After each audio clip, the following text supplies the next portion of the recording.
Hello, everybody. Good evening, and welcome to Below the Yellow Line podcast, episode 112. I'm your host, Joseph Landy Pavlon.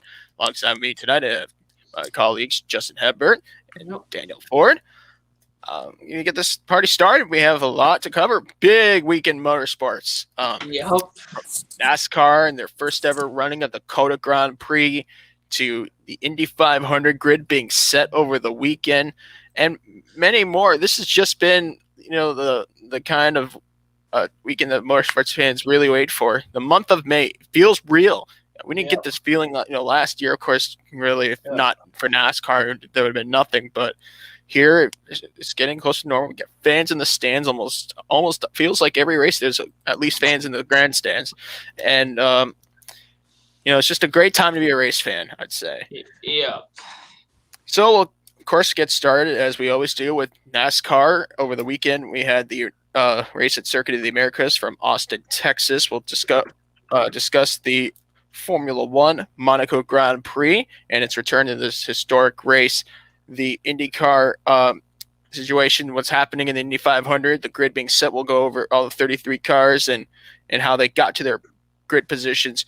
We'll discuss the sports car series, the Hankook 24H series, the 12 hours of Hockenheim Ring, marks the halfway mark of the season.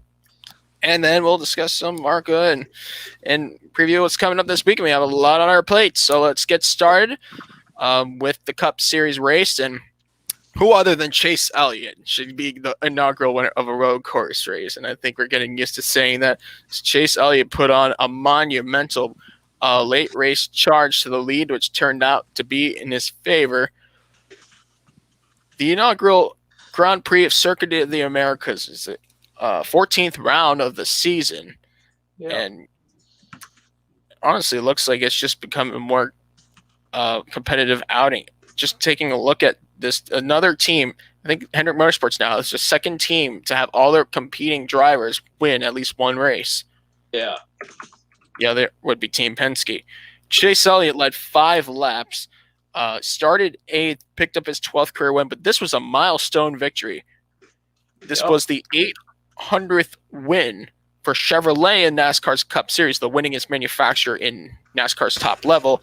And even more monumental, Hendrick Motorsports scored win number 268 in the series. We'll probably get to 270 pretty soon at this rate. 268 wins in the Cup Series, tying Petty Enterprises for most wins of all time by a team in the NASCAR Cup Series. A record that at one point could have never been beat has been beaten. Chase Elliott had an eventful day. He started 8th, but wasn't really a top 10 driver for most of the race, even though the rainy conditions happened for most of the first 2 stages at its worst. And it just didn't seem like Elliott was going to be competing for the win. He had some bad calls, but eventually in that 3rd stage, he was at the right place at the right time. NASCAR with just over a dozen laps to go had to call the race because of heavy weather. Heavy rain conditions that was just getting too severe much for the track. Yeah. Drainage could have been an issue. Who knows? I mean, drainage seemed to look good over the weekend compared to other tracks that I've watched in the past in rain races. I think it's a good idea if you're in the Charlotte Motor Speedway staff to suggest getting a better drainage system over there for the Roval by the time they get back there in October. But I'd say for the most part, it was a fluid race. But when you have first new track in the Cup Series since the Bristol Dirt Race, and we have a lot more of those coming in 2021, and not just that, but this is the first new venue that the NASCAR Cup Series has gone to since Kentucky Speedway in 2011. Yeah. So there's a difference between new track versus new venue. Yeah. Of course, we've seen in 2018 NASCAR go to the Charlotte Motor Speedway road course for the first time. 2020, we saw the Cup Series race at the Daytona road course for the first time. And this year, first time at the Bristol Motor Speedway dirt track, or dirt version of the track. And now new venue. So great to see that. And of course, we have more of those coming our way. But Chase Elliott doing a brilliant job. He gets his first win of the season. A lot of people, like myself, were surprised it took so long for Elliott to get back to victory lane in his championship defending season. But now he's there, and he's set for what's next. We don't know. Yeah. But let's not look far back. Chase Elliott won the last new road course NASCAR have gone to, and that was, of course, Daytona International Speedway last summer. Yep. Second place, Kyle Larson led 4 laps, started second, finished second, had a very good outing. More surprised by that than a lot of people expected. Kyle Larson on a road course in dry conditions, I've seen that before, him being successful there, but in the rain, much like most of the Cup Series drivers, it's a first-time outing for a lot of them in the rain in a stock car. Third place, Joey Logano. He had a very good race. Won stage 1, led 14 laps, started 6. Highest Penske driver of the field for that team. Fourth place, how about Ross Chastain? He led 4 laps, started 20th, career best finish of 4th. Yep. Fifth place, AJ Allmendinger started in the 7th spot. That is the best finish for Colleague Racing. Yeah. In the NASCAR Cup Series. Very good job for Colleague Racing. Yep. And remember, they're expected to go full time in the series next year. And he finished second in the Xfinity race. Yes, we'll discuss Xfinity in just a few. How about this driver? Chase Briscoe, first career top 10, a best finish of 6 in his NASCAR Cup Series rookie season. Chase Briscoe started a shocking 27th place, knowing how successful he's been on road courses. 27th place was a surprise for his qualifying job. 7th place, Michael McDowell led 3 laps, started 23rd, and another surprised performance by Michael McDowell. Maybe the rain was a factor in that. But in the long run, McDowell brought himself into the top 10. A great run for the driver, and he actually received some damage in an accident. Luckily, it wasn't that terminal, or it wasn't bad at all to the point that it had to be terminal. 8th place, Alex Bowman. Great run for him. 3 laps led, started 12th, finished 8th. How about Tyler Reddick? First career pole in the NASCAR Cup Series in his 2nd season, finishes 9th. And Kyle Busch had a great weekend. Won stage 2, led 12 laps, started 4th, and brought it home in the top 10. Yep. Let's take a look outside the top 10. 15th place, you see Ryan Preece.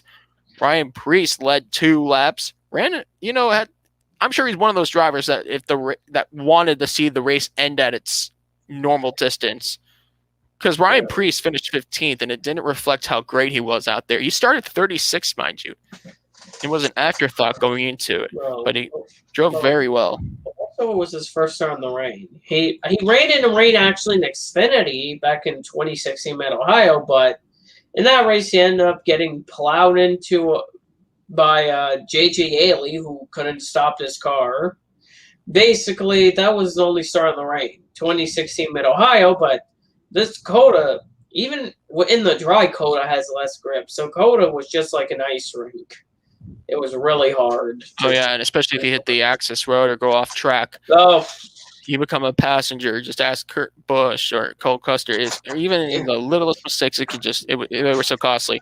25th place was Austin Cindric, who started 3rd, led 4 laps, was up front for most of the start of the race, but untimely cautions and just poor tire management. He's a rookie driver in the Cup Series. Resulted in the 25th place finish, but I'm still impressed by Austin Cindric, and had the race go a little bit differently, he could have very well been a factor for the win. 31st place, Kyle Tilley made his NASCAR Cup Series debut. He started 39th.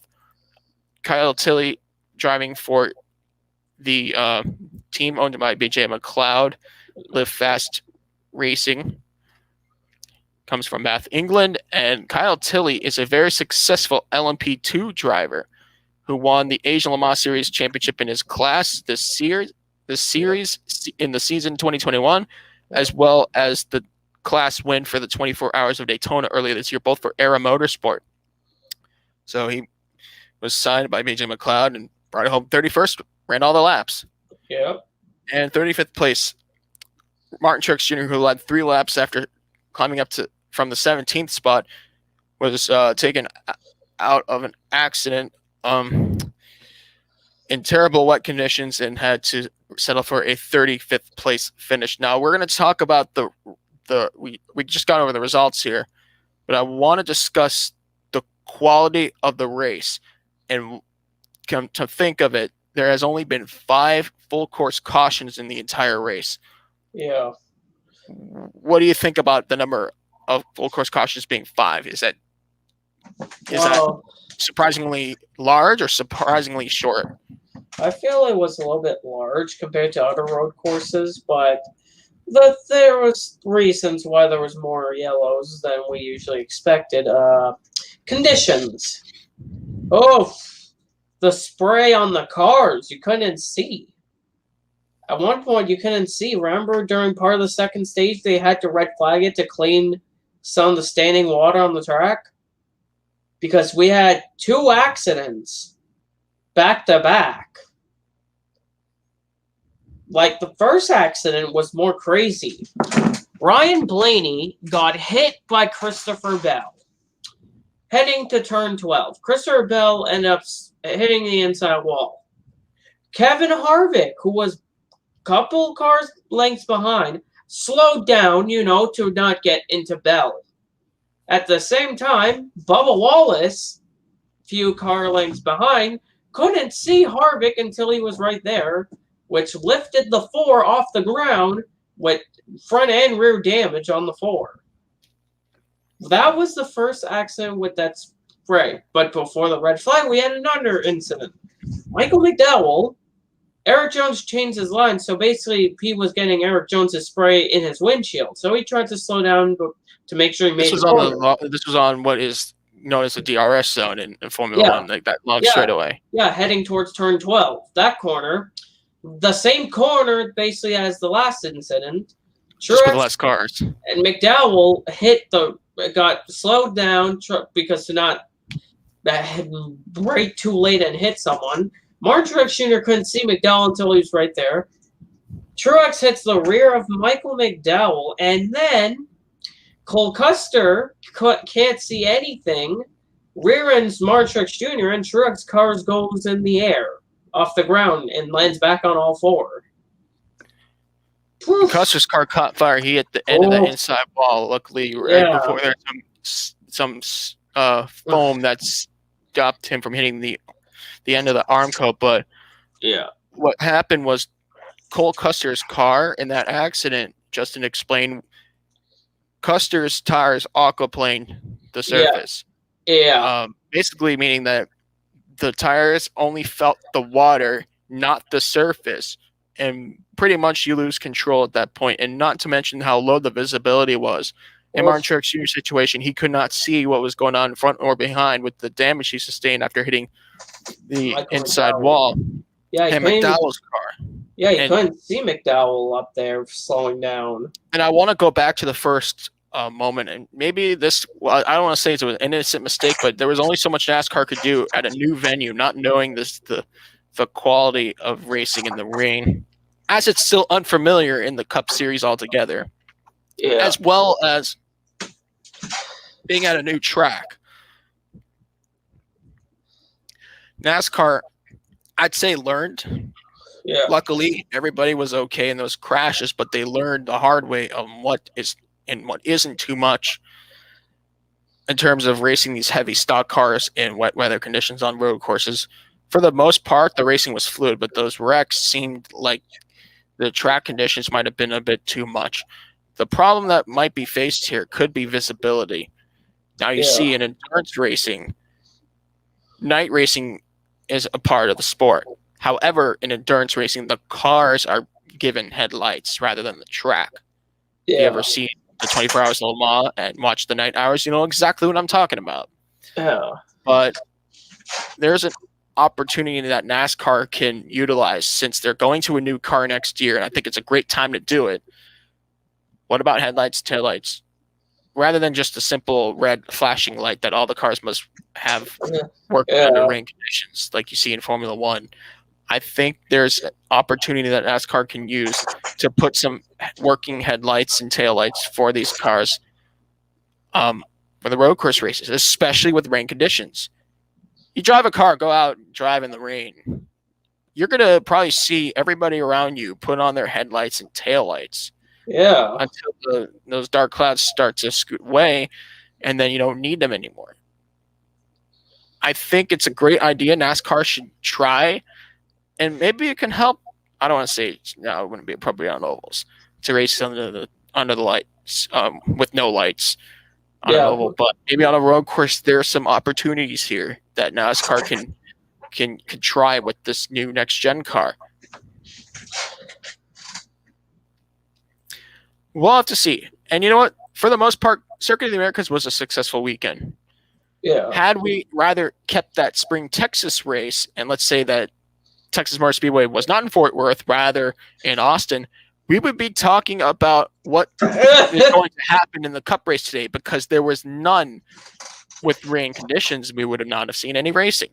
Yeah. But I mean, let's just face it. It took NASCAR a long time to even open up to racing in the rain.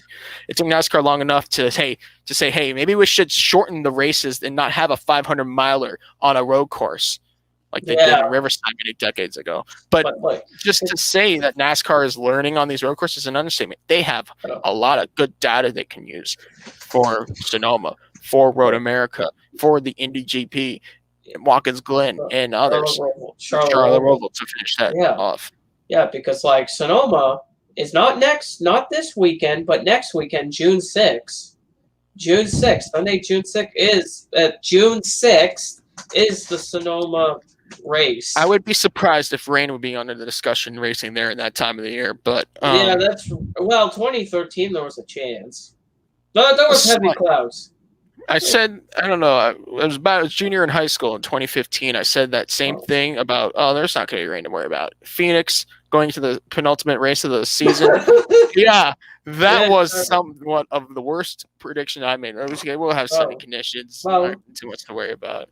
Yeah, well, remember Texas last year when we didn't expect how that light mist that was so bad. We had to split up that week's podcast into two separate videos.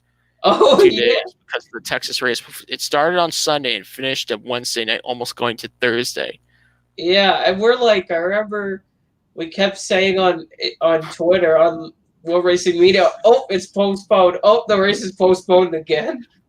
Like, it was annoying with the weather, but at least we got the race done. Maybe next year, maybe COTA will have better weather. I think Circuit of the Americas might even need to use the shorter version of the track. There were a lot of people who were saying, is the normal version of Circuit of the Americas too long for a NASCAR race? And if you really look at it, there are some reasons why they could use the shorter version. In 2013, the Supercars Championship had their only appearance at Circuit of the Americas and ran the shorter version of the track. It was still a long lap, but it was more like a condensed lap. It wasn't as lengthy. But also, the thing is, Road America's longer. It's 4 miles. That's the whole circuit. But that's just, like, I don't know. It's just also the cars are heavier than F1 cars. You see F1 whip through the S's so fast. NASCAR, like you see F1 how fast they go through there. NASCAR, but F1 you can't extend track limits because the FIA, if you get the fast lap and you go off track, your lap time's deleted. Well, that's the F1. But, yeah, exactly. But NASCAR, I've seen people. They're a little easier on that. Yeah. But I'd say that it wasn't all that bad. I like the rain racing. There wasn't too many cars going off as pretty much given the thought of. It was very fluid. It's not like 2016 Mid-Ohio. Remember how many cars went off in Right, but we were talking about the Xfinity Series here. These are the Cup Series drivers, but you know what? Yeah, but the Xfinity Series had experience. But like Xfinity had experience in the race. Just like you see, like cars going off. Like Owen Kelly went off the same part of the track twice. Drivers over there, but he seemed like the rain got the better of him. But where I'm trying to go from here is that not even listen, not all the Cup drivers were happy about the rain conditions. Even champions such as Kyle Busch and Kevin Harvick were glad to see Circuit of the Americas in that weekend in the past. Well, remember what Kevin Harvick said? He didn't like it. And he said they should have not been racing, and Paul Tracy might have said something. I heard he said something. I just don't keep checking conflicts. Well, he was saying that NASCAR drivers are not the best athletes, basically. He's basically trying to say... another NASCAR IndyCar comparison of driver qualities. Well, NASCAR stock cars are different than IndyCar open wheel. By the way, Paul Tracy, how did you do behind the wheel of a stock car in your short time in NASCAR? Oh, my God. Now, let's not go there. Yeah. I'm not saying Paul Tracy is wrong in his opinion, but he couldn't keep up with the NASCAR drivers during his short time in the Busch Series, now known as Xfinity. It wasn't that all good. But what I'm trying to say is that Kevin Harvick isn't wrong with his opinion. Let's just go back to 2001 when he was called to the Cup Series, which would turn out to be his rookie year. What did NASCAR Cup Series racing look like when it came to road courses? Twice a year, no racing in the rain. Yeah. Yeah, Sonoma. And you could survive. You could survive a few lackluster performances on road courses. If you're good, like, if your name was Jeff Gordon, Tony Stewart, Ricky Rudd, or Rusty Lawson, maybe you're good. But if you're not good on road courses, you might be, or you may request to be out for the weekend and have someone else drive your car, or be put out by your owner and have a road course ringer in. The nature was different on road courses, and I know, like, I don't want to be all nostalgic, but you didn't have to be a good road course driver to win a Cup Series championship. No. All you had to do was bring it home at least 20th or 15th or better. Yeah, and move on to the next tracks, which are all ovals of your usual characteristics as you raced in those tracks before. That was Kevin Harvick and the nature of the Cup Series in 2001. We are 20 years later. And now we have how many road courses? 7? Yep, 7 road course races in the season, scattered around the schedule. And by the way, those 2 road course races that we had for many years, they were like just less than 2 months apart. Yeah, even when they came, and that was it. Yeah, towards the end of June and early August. Yeah, that's exactly how it was. Now we have 7 of them in round 2, round 8. Like I'd say every good 2 months now we have a road course. Yeah, Daytona in February, then COTA in May. You got Sonoma in June. July, you got 1 road course with Road America. And then 2 road courses in August with Watkins Glen and Indy GP. And then all the way, the Charlotte Roval all the way in October. So it's scattered around. Right. You need good road course skills to be a NASCAR Cup champion in 2021. Oh, I figured out. And now let's add the fact that within those 20 years, NASCAR has allowed racing in the rain for these road courses, and they're hinting at racing in the rain on some select ovals. That's not the discussion here yet. But for the road courses and rain racing, we understand that these are, 2 unfamiliar territories that these Cup Series regulars are facing. Yeah. Oh, and let's also add the fact they're at a track they've never been before. Yeah. Circuit of the Americas. Kevin Harvick didn't feel like he was safe going around that track in a race situation under the wet weather with these heavy-bodied stock cars. He isn't wrong on that. It's called an opinion. He would have rather done this race in dry conditions and maybe in a little different situation than the one that was given to everybody on Sunday. So I don't think it's a call for anybody to be going out and bashing him. And the same would apply to Paul Tracy, even though Paul Tracy is somewhat in the wrong of making scrupulous comparisons on who in what racing series is a better driver. There is no best and worst. You're the best at what you're at, or of your time. Well, I figured out where Paul Tracy's best finish came at Daytona, the season opener with 24th. 2006? Yeah.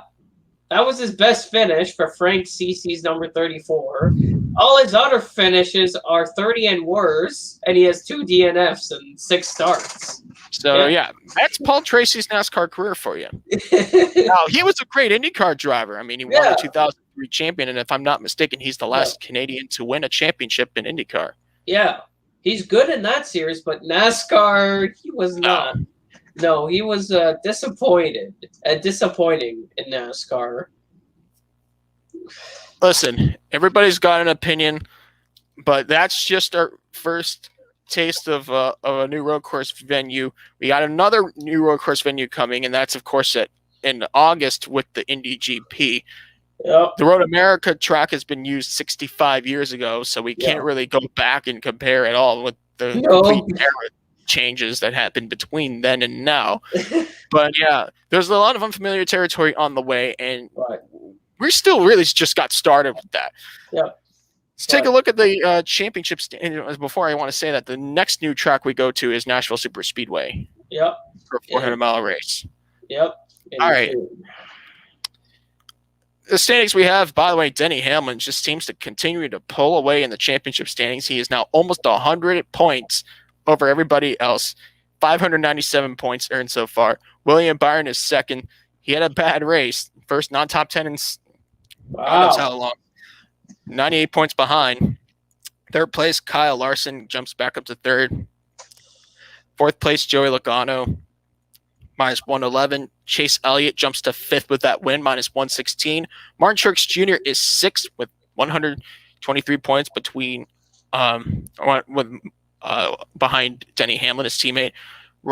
He dropped a few positions after the crash. Yeah. Ryan Blaney had also dropped because of his situation. Yeah. Ryan Blaney is seventh in points. Yeah. After his finish yesterday, 458 points claimed. Eighth place, Kevin Harvick. Yeah, he dropped because of this crash. 428 points. Ninth and 10th are tied between Brad Keselowski and Kyle Busch with 422 points. So they'll be back this weekend with the also coveted Coca-Cola Charlotte 600. The World 600 will be back this weekend. Yep, Memorial Day. Unbelievably, that was the first scheduled race to run as planned during the post-pandemic part of the season. Pretty much the other 75% of the 2020 Cup season. Yeah, because we had, before the Coke 600 last year, we had two Darlington races. Then after that, another Charlotte race, then Bristol. We're not going to go the whole list, but you hit the point. Yeah, we basically had just extra tracks, like another Darlington race, then another Charlotte race into that. Let's go ahead and talk about the Xfinity Series race. And you know what? To be honest, the driver who won the race in the series he ran in is not a surprise at all. But the place he won at, that was a surprise. I think a lot of people, including myself, were kind of shocked to see Kyle Busch take the win in yesterday's COTA race. Yesterday. Okay, not the song. It's Saturday. Yeah. And Saturday night. Yeah, I know Saturday night's all right, but it was on Saturday afternoon, so I cannot make an Elton John joke. While I could make a Beatles joke, I cannot make an Elton John joke. Okay, let's get back to racing, not music. But round 11 of 33, Kyle Busch ended up taking the win. It was his 98th career win. He started on the pole for the 69th time in his career, led 35 laps. I'm surprised by Kyle Busch leading 35 laps at COTA. Yeah. And you know what? I thought a top 5 was on the table, even maybe top 10, but a win, and seeing how he had to beat some of the best on the road course to get a win here. Yep. He beat guys that ran thousands of laps around this large track. Yeah. So don't discredit Kyle Busch. I know he won an Xfinity Series. That's nothing new, but that was a deserving win. He really put a clinic on the field. Second place, AJ Allmendinger. Now, I had him as the prediction to win. I thought he could have very well swept the weekend on both series. But AJ ended up second after leading 3 laps, winning the stage 1, and starting 7th. AJ came home second. Third place, Justin Allgaier, a good road course favorite, to say the least. He's won at some of the hardest road course tracks that NASCAR's gone to. Allgaier led 7 laps after starting 9th and brought it home third. So there's your podium. Fourth place, Kevin Harvick.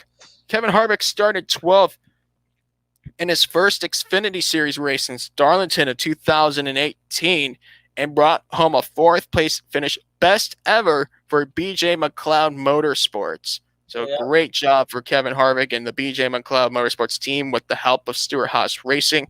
Yep. And 5th place. A lot of people predicted Austin Cindric to win, but he did lead 2 laps to come home 5th, started 8th. 6th place went to Harrison Burton after starting 10th. A great top 10 race for him. Puts him 2nd in the championship. We'll get into that when we go over the standings. 7th place, Colt Custer. He started and finished 7th. 8th place, how about Jordan Anderson Racing's debut at last? They finally get on the grid for the Xfinity Series, and how about a 2-time champion in Tyler Reddick? Who better to do the honors of being the first driver for the team in a race situation? Tyler Reddick started 5th, finished 8th. Great reason to be happy if you're a fan of Jordan Anderson and Tyler Reddick. 9th place, Justin Haley won stage 2, led 3 laps, started 6th. And Jeb Burton, an all top 10 run for Colleague Racing. Started 11th. Jeb Burton brings it home 1 spot better. How about 13th place? 2013 champion Austin Dillon is back in the series. He started 17th, finished 13th in the very first start for Bassett Racing. They finally make it to the grid and bring it home off after leading all the laps. No start in park needed for them. 19th place. How about sports car driver Spencer Pompelli in his NASCAR Xfinity Series debut, driving for Johnny Davis Motorsports, JD Motorsports. He started 16th and brought home in the top 20. And how about 31st place? Ignore my grin, or at least try to. Boris said he came back to the Xfinity Series. He's one of my favorite drivers of all time. Boris said at age 58, made his first start in the NASCAR Xfinity Series since Road America of 2015. Started 24th, made the race, finished 31st. Sure, the race wasn't that good, but just to see him back on the grid has just made my weekend. Yeah, and you want to know what's interesting? Because he didn't have a fire suit. Do you want to know whose fire suit he borrowed? He borrowed Timmy Hill's fire suit, but the reason Timmy Hill's fire suit compared to who was in the 61? Stephen David Starr. Stephen Light. Yeah, because Timmy Hill's a little taller, so he had to borrow someone's fire suit that wasn't not a short driver, because that wouldn't work out too well because Boris is not that short. So that's why he borrowed one of Timmy's extra fire suits for the race. But it was still good to see Boris said in that 13 car in qualifying for the race, because that 13 car was low on owner points. Oh, yeah, they needed a road course driver. David Starr, he admitted, hey, I'm not going to road courses, put someone better than me in. They put out a fellow veteran, and Boris said, one of the greatest drivers out there. He's a successful driver back in his days from Trans Am, SCCA, you name it, IMSA, GT. Yeah. He's the first American driver to win the 24 Hours of Nürburgring back in 2005.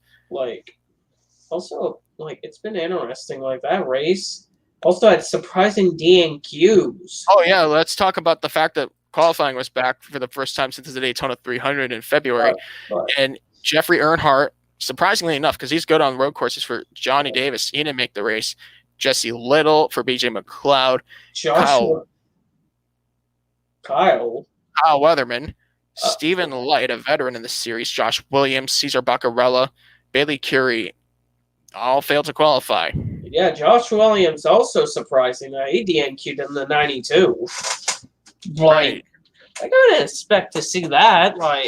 A JD car, 2 Mike Harmon cars. That's not familiar, but... Well, seeing 2 Mike Harmon cars, that's more familiar than JD's number 0. I thought, the 6, who's lowest on owner points, I thought they were... But Pompelli. The moment they put Pompelli in that car, it was the moment I knew they were not going to be at risk anymore. Unless something very atrociously happened in qualifying, then it could be good to go.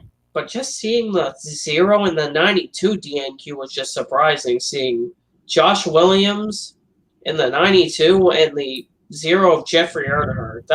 Let's bring to the attention of the viewers, in case you guys don't remember how qualifying went. But the qualifying session was held under rain. The race condition was wet for the start, but it was dry for more than 75% of the duration. Yeah. Now, I'm just going to just go ahead and... Yeah. But I think, what should be going on in qualifying, you have to note is that where am I going with this? Some of these drivers are not familiar with racing in the rain, let alone road courses, let alone Circuit of the Americas with a stock car for the first time. So the odds were definitely against Josh Williams. I'd say definitely Cesar Baccarella, even though he's ran some SCCA before. Who's another one? Stephen Light, just knowing that he's been at so many road courses, different kinds of road courses, some that are not in the schedule anymore in the series.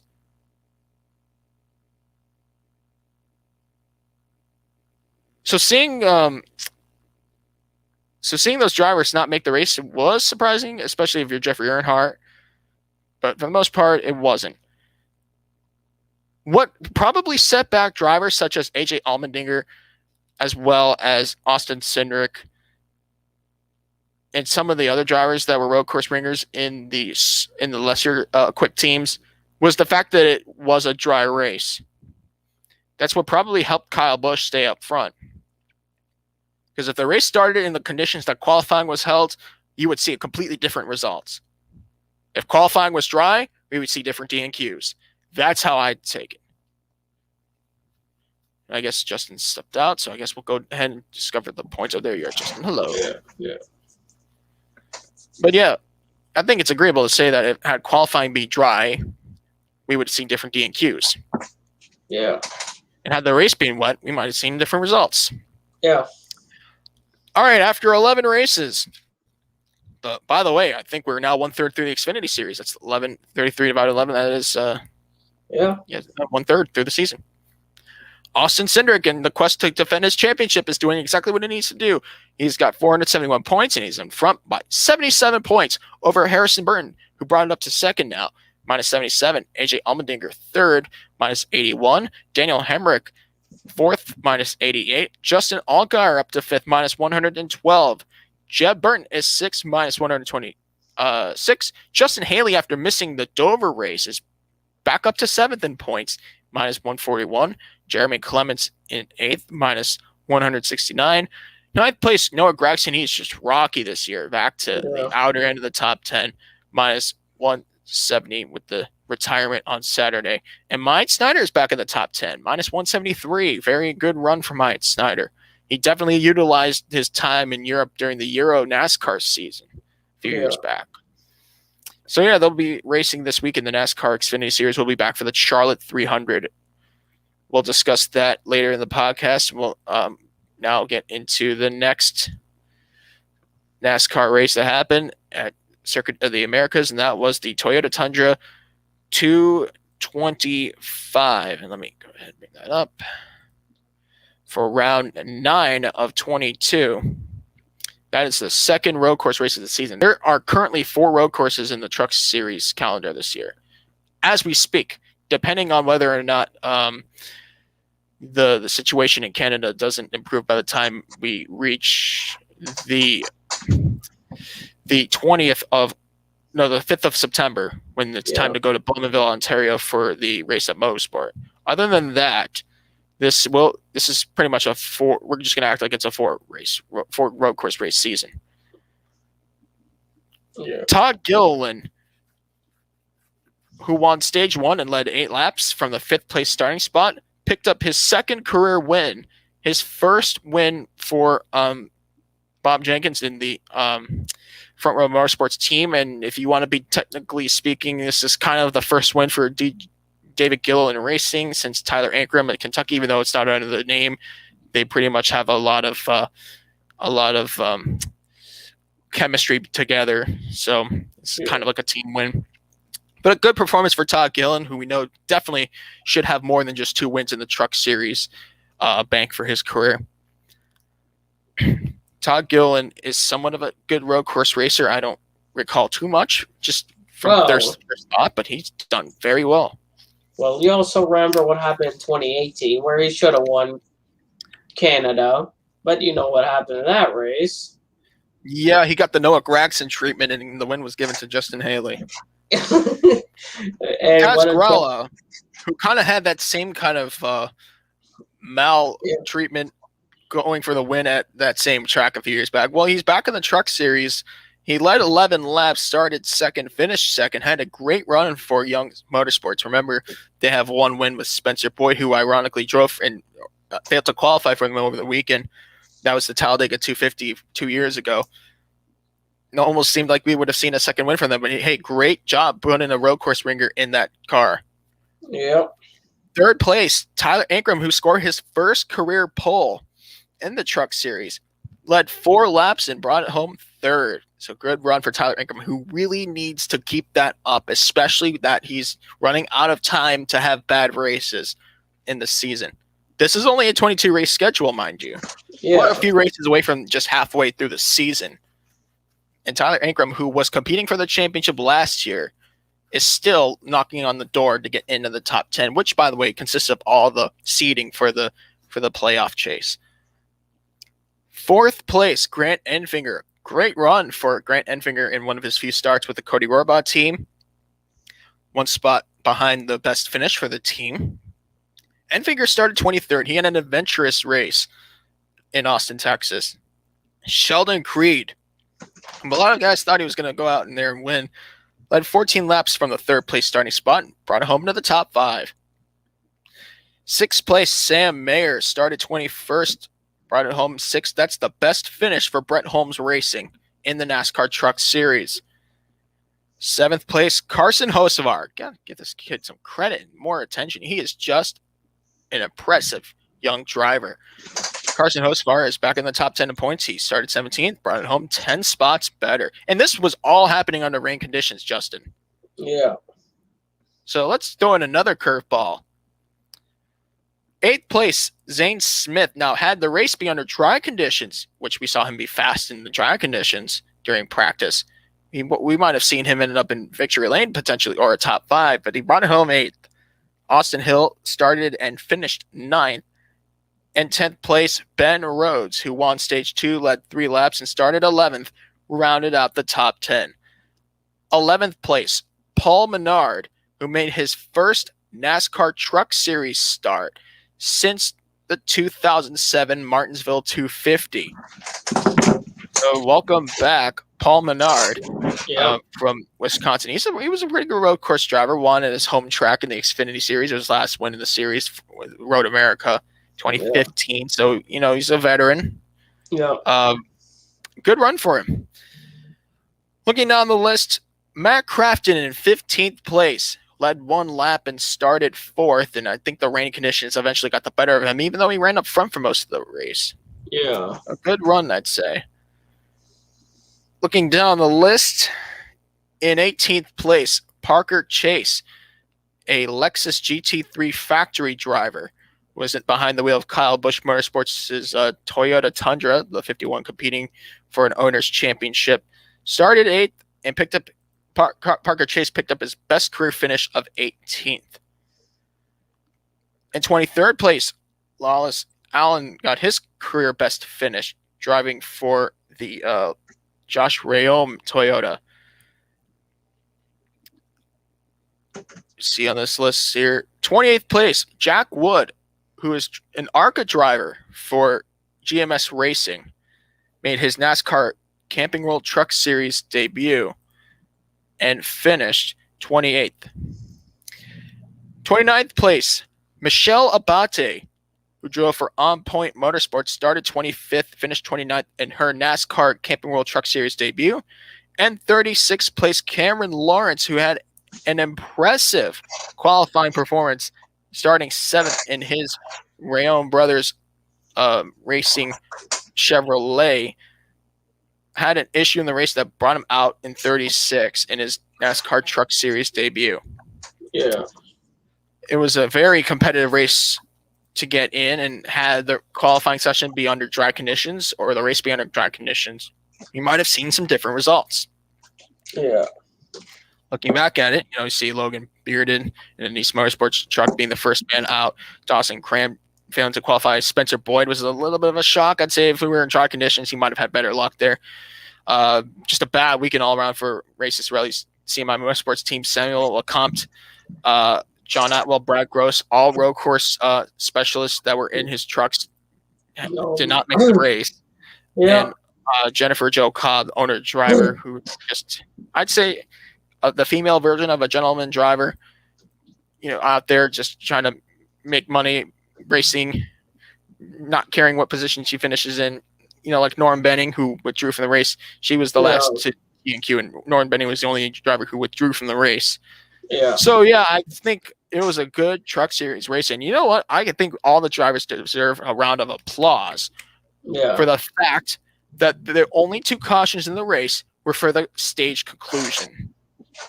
That's impressive.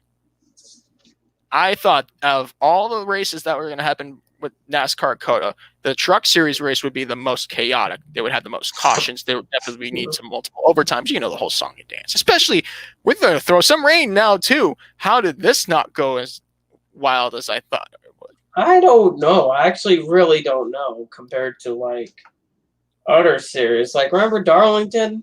Nobody thought Darlington was going to be that crazy for the trucks. But here we thought it was going to be crazier, but it wasn't. I was surprised. Especially comparing to the Daytona Road Course race. Of course, in turn, they didn't have any practice or qualifying. But, looking at it here, a new track, just all the factors in it. Maybe the rain qualifying helps keep some of those potential cautions out of the race. Think about who might have missed the race had there have been dry qualifying. Maybe some of the road course ringers in lesser equipped trucks would have been at risk, even though not all of them made the show. You still get that good idea on maybe why the race was good, because the qualifying happened in rain, so you had to be all focused, all in, or you're just not going to be You're just going to be watching the race on TV. But maybe that kind of helped keep the race fluid. Well, so we're pretty much, I think, 3 races away from the halfway mark of the season, believe it or not. And that's how fast time flies, I'd say. It's still crazy to think that May is in its 20s, but here we are, May 24th. Yeah. The 24th of May. That's the lyrics to a Rush song. But yeah, I've just put in 3 music references in this podcast. I'll keep track on that. Standings after 11 races.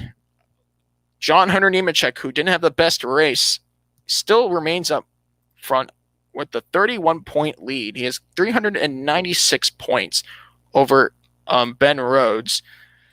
Ben Rhodes in second with 365 points.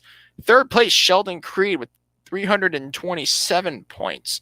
Fourth place, Austin Hill, who is about to enter some of the best tracks of his statistical resume, is fourth.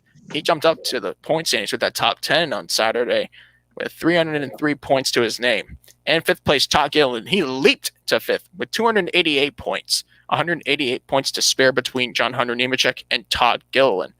Matt Crafton, the 3-time champion, is sixth with 285 points. Grant Enfinger jumps up to seventh with 266 points. Yeah. Eighth place, Zane Smith with 259 points. Stuart Friesen is steadily in ninth with 257 points. And Carson Hosfar back in the top 10 with 225 points. So, yeah, they'll be back this weekend with the Charlotte 200. We'll discuss everything you need to know about round 10 when we go on to the podcast. I think it's ready to hit the paddle shifts for our next subject. Yeah. Let's discuss everything that happened in the beautiful streets of Monte Carlo for the 2021 Formula One World Championship race, the Monaco Grand Prix. Nice to see that Monaco is back. Yeah. The Monaco Grand Prix was definitely a very popular return. You can say what you want about the quality of every Monaco Grand Prix due to its demeanor and how insanely narrow the track is, but it was your typical Monaco GP. Well, if you were happy about it, you wouldn't complain. If you weren't, like a lot of fans or a lot of these drivers and teams were, then you might have some different feelings about what's going on.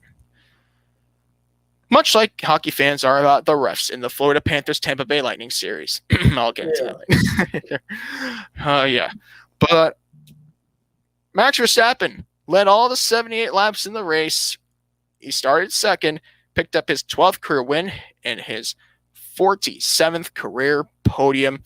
And in the special Monaco Grand Prix, it's his first win in the famous race.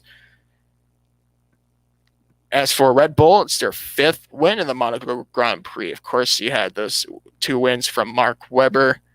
You had, I think, the other 2 wins from Sebastian Vettel. Yeah. Then you throw in Daniel Ricciardo 3 years ago, and 3 years later, here we are again with Max Verstappen. So congratulations to Max Verstappen, Red Bull, and Honda on the win. We'll discuss why this is a very important win, because now we have a whole new turn in the direction of this World Championship. 2nd place, Carlos Sainz Jr., a career best finish for 2nd. Unfortunately, his first was for Ferrari. I should stop being biased by it, but Carlos Sainz, great run for him. Yeah. 3rd place, Lando Norris, and I forgot to mention this Carlos Sainz's 3rd career podium, career best finish of 2nd for the 2nd time. Lando Norris started 5th, picked up his 3rd career podium, and for the 3rd time, a career best finish of 3rd. So nice to see Lando and McLaren do well. I had a feeling we could have seen the McLaren streak come to an end this weekend, knowing how you can really make yourself wide on Monaco based off a good start and a good qualifying performance. But it shows in Lando's performance. Sergio Perez, Red Bull, double points. Sergio started 9th, made it all the way up to 4th. Now, that's impressive at Monaco to make up the spots. Yeah. Sebastian Vettel. Oh, as a Vettel fan, I am just unapologetically happy and a little bit biased to say that my favorite driver who's in the current F1 grid, Sebastian Vettel, finished 5th. He started 8th and climbed up the ladder, over 5 spots. Yeah. I'll take it. 6th place, Pierre Gasly started and finished 6th. We're going to see a lot of that with these drivers in the race. 7th place, started 7th. Lewis Hamilton picked up the fastest lap and loses the championship lead after Sunday's race. 8th place, how about Lance Stroll? Double points for Aston Martin. Yep. She started 13th, and that's your last case of a double points outing for the Monaco GP this year. A little surprised to say that, but because of Bottas' situation, there wasn't double points for Mercedes. 9th place, Esteban Ocon. Yep. Esteban Ocon. Yep. Ocon started 14th. And 10th place was Antonio Giovinazzi. Now, Antonio's first points he's the driver that got the first points for Alfa Romeo this year. It was at first Raikkonen. Remember, he got penalized for his points. So but now this one's set in stone. Yeah, so 1 point for his. So there's only Williams and Haas now with no points in F1 this season. So 8 teams have scored points so far, with now Alfa Romeo joining them with 1 point. All right, so there are your points finishers. Now let's take a look outside the points. And once again, Kimi Räikkönen falls out 1 spot shy. Luckily, it was to his teammate, though. Räikkönen started 14th, finished 11th. Daniel Ricciardo, I thought he was going to win the race. You know how good he is at Monaco. But just wasn't his weekend. He started 12th and never got any better than that. Yeah, his car was just lacking grip most of the weekend. 13th place, we saw Fernando Alonso fall outside the points. He started 17th, just not the qualifying he needed. George Russell, 14th. Nicholas Latifi, 15th. 16th place, Yuki Tsunoda. Just another case of these drivers that you see in the back outside of the points. It shows you how important qualifying is for this race. Yeah. It's almost impossible to improve after a bad qualifying performance. 17th place, Nikita Mazepin, who started 19th, picked up his career best finish of 17th for the 2nd time. Mick Schumacher started 20th, finished 18th, and the drivers out of the race. Valtteri Bottas started 3rd on lap 29. A wheel nut malfunction was the end of Bottas' race. And last, he never started at all, was the pole sitter Charles Leclerc. The hometown driver from Monte Carlo, Monaco, picked up his 8th career pole, first since 2019.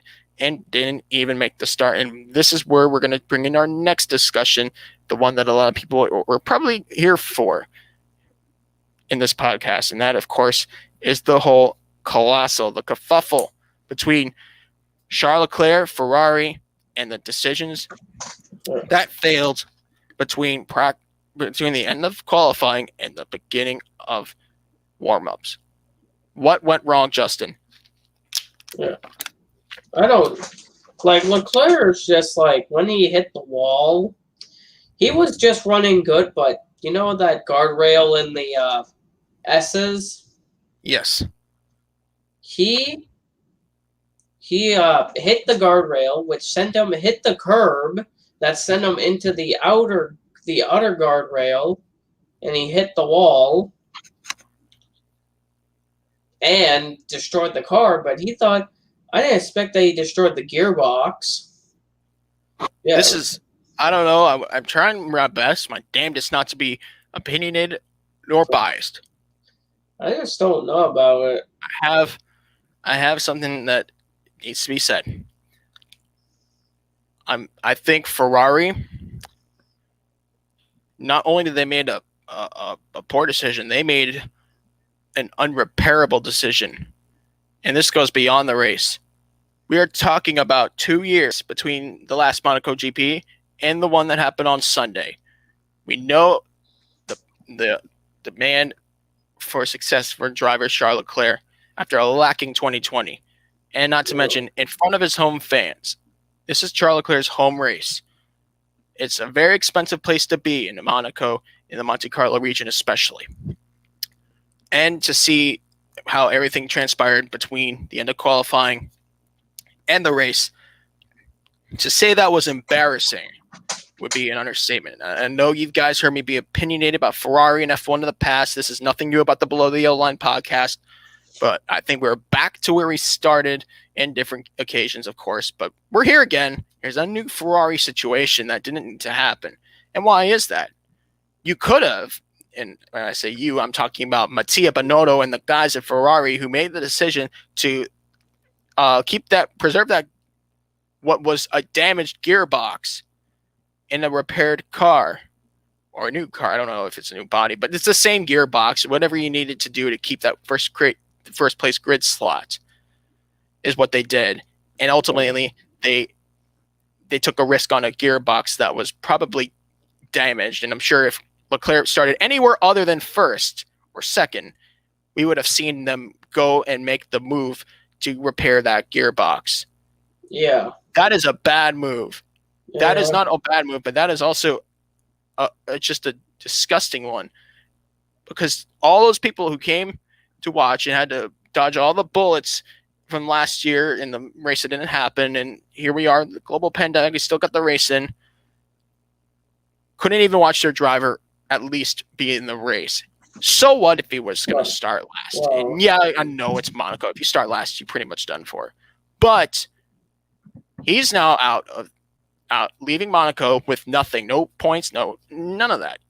There would have been some chance if all they did was just admit, hey, I'm sorry, we're not going to have Charles' moment in the sun when the race starts tomorrow with him on pole. We can just put him in the back. We'll have a new gearbox, but at least it's guaranteed that he'll be good for the race. That's all they needed to do. And they couldn't even do that. They said, well, we're going to repair the gearbox. Guess what, guys? We're still first. Yay. We don't have any reason to put Charles on the back. Charles didn't even make the start. I knew right from the get-go, once the whole warm-up things was going to start, that was going to be the end of Charles Leclerc's race. And it was. Yeah. And also, a thing I realized, with him not racing, this is the third time he's not finished the Monaco Grand Prix. 2018 he retired. 2019 he retired. He did not start in 2021. So all the Monaco races he's ran, he's never finished one.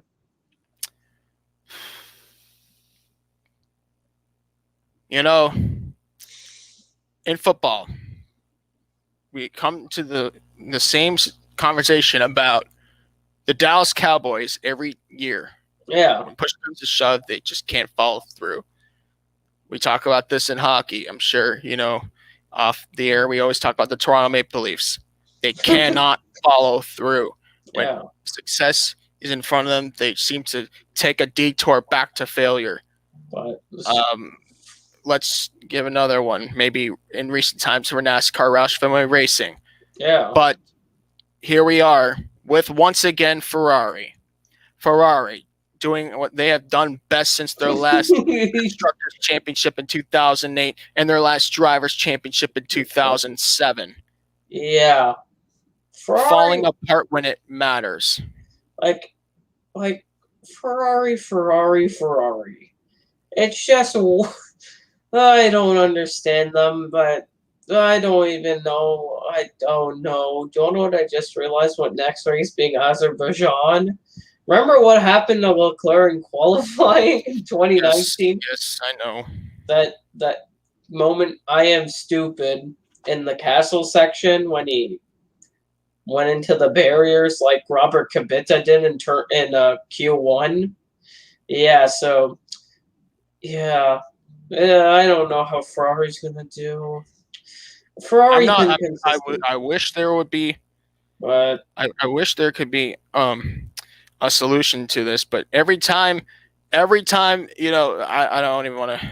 I don't even go here. But here, let's make a better example of Ferrari, especially after last night. Now that I've thought about it, after seeing what happened, I think Ferrari is really, they really have become yesterday's version of the Edmonton Oilers. You blow a 4-1 lead. You're about to, cut the series in half, not to go 3-0 against the Winnipeg Jets. And all of a sudden, you let them, 3 goals in a few minutes, and bam, you lose 5-4 in overtime. Now, I mean, pretty much, if you're in a position like that, you don't even need to play the 4th game to lose the series. Well, Joseph, do you know who's in net tonight for the Panthers? Spencer Knight. I'm actually a little hopeful on this. But you have Vasilevsky in net for the It's a brick wall, man.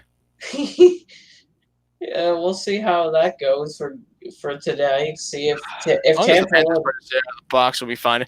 Now, had I have the Florida Panthers cap in this house, I would have worn one for this podcast in particular. But at least since I'm wearing the cap of a team that made it to the second round of the Stanley Cup playoffs in the Boston Bruins, maybe there will be some hope for the Panthers tonight, keeping this series alive. Well, it just depends. You're talking about the Panthers being weird some games. Yeah, Anthony Duclair, Sperrin, Kenny Kucherov. Well, I literally, Joseph, my bracket did not go well already. I picked Washington to beat Boston. That didn't go well. Well, I thought Boston was sucking. Like in the regular season, Boston was so bad for some reason. Yeah, this series will have to go 7 games for the Panthers in order to win, and I had the Panthers in 7. So maybe it starts today. Hopefully, we come back and the Panthers will either be in a better position. Well, I said Tampa beating them, but my overall pick is Carolina winning somehow. I think Carolina is going to win as long as if they can get one back on Nashville, it'll be fine. Yeah. Maybe we should create World Hockey Media one. Maybe have what's his name, Shannon, the hockey guy. Yeah. THG, the guy that has the big chalkboard. He posts give him a subscribe, by the way. Subscribe to the hockey guy. But, I think one day we should have World Hockey Media if I have the time and the motivation. But who's the points? What about the points, Joseph, for F1? Oh, yeah, let's go back to points because Ferrari decided to throw it away. Now, let's not be all, involved in hating Ferrari because they did a Ferrari thing. Charles Leclerc still was the driver who crashed the car. Yeah, the whole aftermath was so avoidable. Yeah, but Ferrari's like, no, we won't fix it. Well, I don't think Ferrari's going to win a title. No. There will not be a World Constructors or definitely not a World Drivers Championship horizon for Ferrari if they keep this up. All right, Max Verstappen is the World Championship leader. He's got 105 points to his name. That is 4 points over Sir Lewis Hamilton. Yep. 101 points. Hamilton might notch one back. We'll have to see where this goes. Lando Norris all the way down to 3rd with 56 points. So pretty much first, second almost have half the points, twice as half the points as Lando does. 4th place, Valtteri Bottas, just another bad outing, 47 points. to his name. Sergio Perez is keeping the points runs alive with all but one race in the points, 44 points. Charles Leclerc still sits in 6th with 40 points. Carlos Sainz Jr. 7th, 38 points, 2 points behind his teammate. Daniel Ricciardo at 8th, his first non-points race of the season with 24 points. Yeah. 9th place, Pierre Gasly with 16 points, and his countrymate Esteban Ocon, another French driver, has 12 points in 10th. Discuss the World Constructors' Championship standings after 5 races. A new leader by 1 point. It's Red Bull Racing Honda. Mercedes is second with 148 points, 1 point back. Ooh. All the way down to third is McLaren Mercedes with 80 points. Yeesh. 4th place, Ferrari with 78 points. Oh, jeez. Now, had Charles at least start the race and cracked the top 10, we might have seen them in third, like usual for the past several years. Well, last year they were 6th. Other than last year, of course. Well, they had the SF1000, which was one of the worst cars on the grid. It was slow. Sorry. 6th place, or 5th place, we have Aston Martin Racing Mercedes with 19 points, 1 point behind them. In 6th place, AlphaTauri Honda with 18 points. Still looking for double points finish number 1 for 2021. Alpine Renault is 7th with 17 points. They're still struggling to find those double points finishes. 8th place, Alfa Romeo Racing Ferrari got their first point yesterday, so they have 1 point in 8th, leaving 2 constructors without points, Williams Mercedes and Haas Ferrari. Yeah. I had a prediction. I still have the prediction that George Russell will get Williams their first point since Robert Kubica last 2 years ago, Germany, 2019. Well, I think in Monaco could be a good place to have it. Well, there's another track, Azerbaijan, which is the next race, which Williams, remember in 2017, 4 years ago, Lance Stroll finished 3rd on the podium. First career podium for Stroll. Is that the last podium for Williams, remember? Yeah, it is. He's the last because no, Robert did not get a podium in that 20. No, he joined them at a bad time. 2018, the car, but they had Stroll and Sirotkin, which Stroll had a decent amount of points. Sirotkin got 1 point in 2018, which didn't help.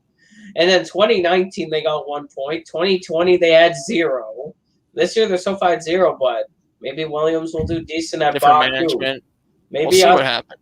Yeah, Azerbaijan's the next round. Yes, the next race will be round 6 of 23. It's still a 23 race season. Yep. And yes, it still says that round 6 will be the Azerbaijan Grand Prix. Hopefully the situation over there, listen, I'm not keeping track too as I should with the whole situation in Azerbaijan in the last year, but hopefully it's suitable enough to host a Grand Prix. I do like that. It's an interesting circuit, I tell you. Well, one of the interesting parts. Yeah, one of the interesting parts about the track is that castle section where Leclerc crashed in. That's the most narrow as Macau as it gets. Oh, it is narrow in that section. Feels like a lot. There's a lot of Macau in that. Yeah. I mean, listen, and I can't believe it's still a Hartman Telka track. Yeah, and well, remember what happened in 2018? The Red Bulls crashing into each other. In the turn 1. I'm sure that's the straw that broke the camel's back for what's his name? Daniel Ricciardo. Yeah, Daniel Ricciardo as he spent some years in Renault and now at McLaren, which Renault, it's kind of funny. His issues he had with the car with engine issues at Red Bull, he had some of those issues at Renault the next Listen, season. Hey, he's back in the right direction. He joined McLaren at a good time. Yeah, it's not like McLaren 2015, the GP2 engine. That car was so bad. All right, let's go ahead and talk about the company race that we saw over there, and that was, of course, Formula 2 in the Monaco Grand Prix circuit.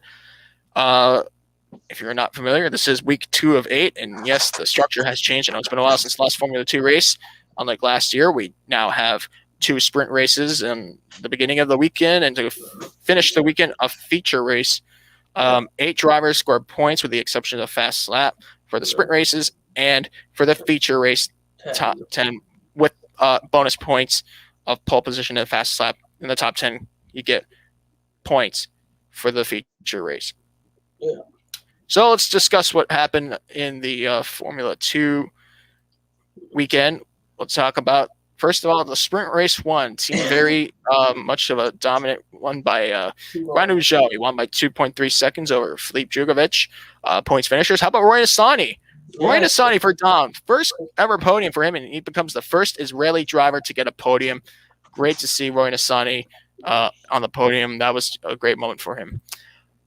Ralph Boschung, second or fourth for Campos Racing. Best Campos Racing driver in the race. Fifth place with 2 bonus points for the fastest lap, Juri Vips. I think he might be the next best racing driver from Estonia if he keeps this up. Yeah, he's really doing good. And he's such an impressive driver. Yeah. Sixth place, Dan Ticktum. Started in the 10th spot. That's impressive to gain 4 spots in a 30-lap race here. 4 points for him. Théo Pourchaire scored 2 points after finishing 7th. Yeah. And last driver to get the points in the first race, finishing 8th, Oscar Piastri. The Panthers game just got started. Yep. Yeah. Feels like a home game. There's 75%. Wow. 75% capacity. I think that must be the largest so far. We're probably going to knock on the door on the Hurricanes and Predators series. Well, Oscar Piastri, he got the last point in sprint race 1. Driving for Prema, which Prema's a good team. You know how Prema is this season. The Prema's been good recently. F3 and F2 Premas knows how they're doing their cars, but they're currently not leading. But sprint race 2 was interesting. Interesting, controversial at the same time. Sprint race 2, Dan Ticktum was credited with the win. He started in 5th and picked up the 15 points after winning race 2 for Carlin. Second place went to Oscar Piastri. Third place, Juri Vips. Fourth place, Théo Pourchaire. Perfect point scoring weekend all around for Théo. Yeah. Fifth place, Ralph Boschung. Sixth place, Richard Verschoor, his teammate. Liam Zindelli, 7th. John Deruvula picked up the final position point, 8th. And the Panthers, they let it go in. 10th place with 2 bonus points for the fastest lap was Robert goal! Tampa just scored. Panthers in October. That took 53 seconds to score. That's such a Panthers goal against right there. Number 79. Wow. No defense. None. Look at this. Look how. Oh, that is so soft. Are the defense sleeping? Mm-hmm. I guess the defense don't want Keith to play. Yandle's got to go somewhere else. Wow, I love Keith Yandle, but he's just not a good player. Tampa has 1 shot on net. That's their only shot. Was that goal? And the Panthers are gonna outshoot Tampa Bay, but they're not gonna have the upper end of the stick and goals scored. Oh, jeez. All right, let's get back into. Unfortunately, Liam Lawson, who originally won the race, physically. He was disqualified after an infraction post-race, so was put out in the last, which gave the win to Dan Ticktum. The feature race, top 10 scored points. How about Théo Pourchaire from pole position? He gets the extra bonus points on tap for getting the pole position. 4 points, plus the 25 for winning. Second place, Oscar Piastri started third, finished second. Filipe Drugovich gets a second podium of the weekend. Yeah. Fourth place, Robert Schwartzman ended a bad weekend on a high note. Fifth place, Guanyu Zhou, 2 points for fastest lap. Ralph Boschung, another points event.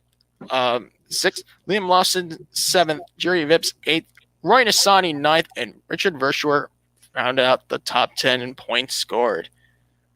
Yeah, and also I wanted to say about this weekend, which was interesting. There was 21 cars that qualified, and people are wondering, wait, there's usually 22. Alessio Deletta was 0.6 off the 107% time.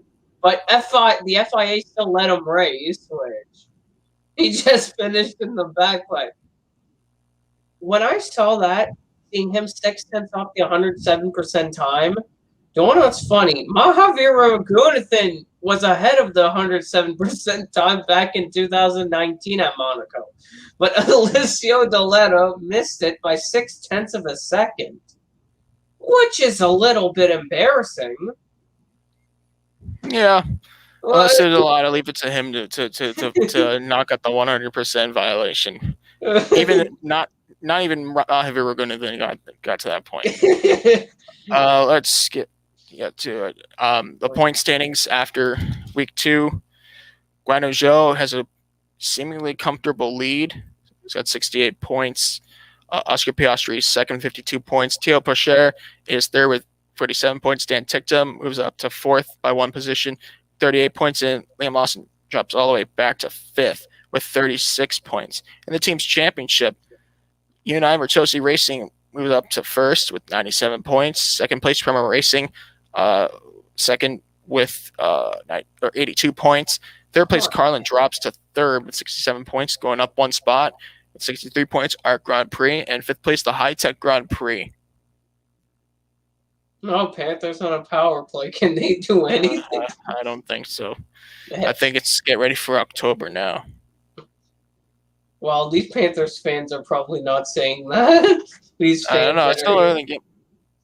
See, if that wasn't Vasilevsky, we would have had a goal. Yeah, but Vasilevsky... He's too good. See, we expected this out of Sergei Bobrovsky. He signed this big contract with the Panthers. And what is he? What do we get? Ooh. We get nothing. Wow. But so yeah, what's the next F2 race? It's a Baku Street Circuit. Okay, so that's the next week. Yeah, it'll be week 3 of 8. Yep, those races are going to be interesting also. Yeah, that's on the 5th and 6th of June. Yeah, like even Baku for F2. F2 has a lot of good circuits. Like I know some of them are boring for F1, but F2, woof. The F2 has less you know how F2 cars have not that much issues with air? Yeah. So basically on that front straightaway with the DRS, there's going to be passing going to turn 1 for F2. That's going to be... Wow, the Panthers scored. What do you mean the Panthers scored? What? Why are the lights going off? What? I'm confused. It looked like they scored for a second, but they didn't. The lights were flashing like they scored. Wait, was it actual call? I mean, No, never mind. It bounced off the pads. Of course. Vasilevsky's too good. Yeah. All right. So, yeah, that's the scoop with Formula 2. Yep. And, where do we go from here? Next, let's talk about the greatest spectacle of racing, the Indianapolis 500, the 105th running of this race. It'll be round 6 to 16 in the IndyCar season. And let's go ahead and get to that. Yeah. We'll talk about qualifying and everything that happened over the week. There's one more free practice session. That, of course, is on Friday, part of Carb Day. Yeah, that's the last thing. And then after that, the big race on Sunday, May 30th. That's right. Let's go ahead and discuss.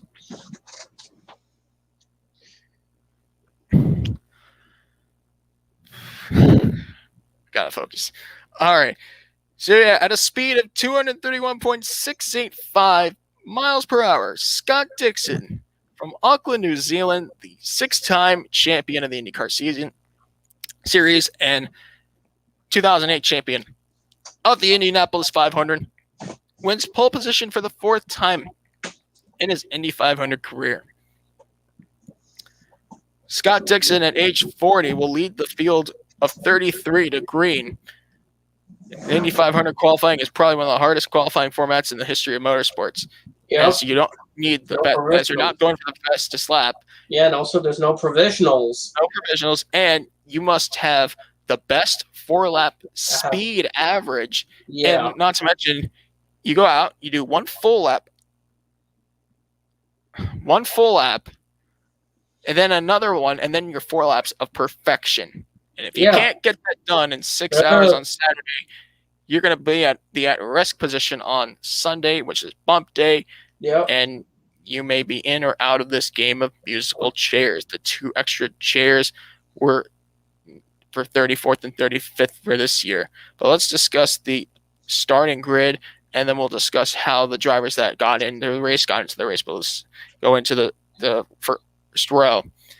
Scott Dixon for Chip Ganassi Racing. Second place, Colton Herta for Andretti Autosport. Third place, Rinus VeeKay for Ed Carpenter Racing. Yep. And remember our predictions last week, Joseph? None of mine made the front row. My highest was Carpenter, who starts 4th. Then I have Daly, who I picked in 3rd. He's starting 19th. And Sato, who I picked to start 2nd. He's starting 15th. But at least all my picks for the front row made the race. That would have been embarrassing if they would have missed the race. That would have been not too good. Oh. Second row, Ed Carpenter, Tony Kanaan, and Alex Plow. Third row, Ryan Hunter-Ray, Elliott Castroneves, Marcus Ericsson. And then outside the top 9. Fourth row, Alexander Rossi, Ed Jones, Patricio Ward. Fifth row, Pietro Fittipaldi, highest rookie.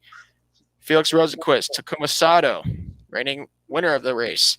Sixth row, James Hinchcliffe, Scott McLaughlin, Graham Rahal. Seventh row, Connor Daly, Jack Harvey, Joseph Newgarden. Eighth row, Jared Hildebrand, Santino Ferrucci, Juan Pablo Montoya.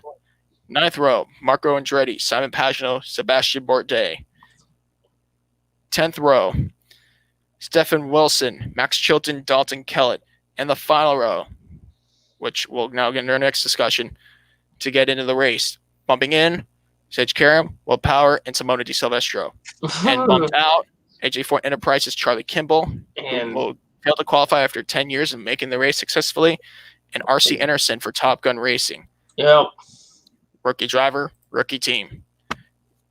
Now let's discuss what went wrong, or what nearly went wrong, for the 2 Penske-related drivers of Will Power and Simona Di Silvestro.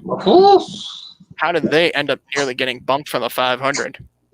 Their cars, their cars were not really set up good. I didn't expect Dalton Kellett to be locked in 30th, because Will Power was actually 31st after day 1. And Karam was right behind him. And then, I didn't expect Will Power to be in that position. I expected Di Silvestro was... Maybe, but not Will Power. He's an Indy 500 champ. He's run good at this track, but you don't expect him to be qualified in 32nd place. I did not expect him to be back there. Because last year we didn't have any DNQs because we had all 33. Only 33 were entered. This year, 35. Which, that's just... Whew. I really did not expect that. To see Will Power qualify that bad. And he even hit the wall on his 4th lap and still made it in. He still made it in. Because he still made it in by even hitting the wall. He still made the Indy 500. Yeah. That was a scare. Yeah, but he could have thrown it all away on that one turn. Yeah, but now, after qualifying, I at least could repair that, fix all the issues before 500 final practice on Friday. And then I think it could only get better for him at this point. And then same with Di Silvestro. Yeah. In the Pareto Autosports number 16. She was an alliance with Team Penske, mind you. Yeah, she's starting P33, the last position in the race. Now, Sage Karam got into the 500, but we've seen him be on the wrong side of the stick before in qualifying. Yeah, 2019 was an example. Remember, he qualified 31st back in 2019. Yeah. That race where we had Alonso getting bumped out by Kyle Kaiser. That race, he just qualified in 31st. Yeah, and speaking of that, who would take over the role of Kyle Kaiser this year? I think it went to Dalton Kellett. Yeah, I never really thought he would have the best chance to make the 500. but Yeah, I know he's an AJ Foyt prices, but sometimes it's in the P30. hand of the driver in a case like this.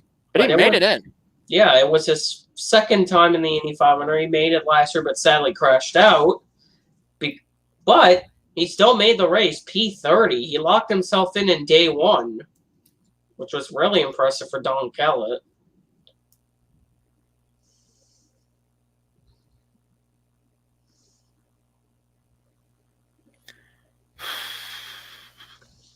Well, what went wrong for the two drivers that didn't make the 500? And those, of course, being Charlie Kimball for AJ Foyt Enterprises and RC Anderson for Top Gun Racing. We're going to start with RC Anderson because I think it's a quick discussion on him.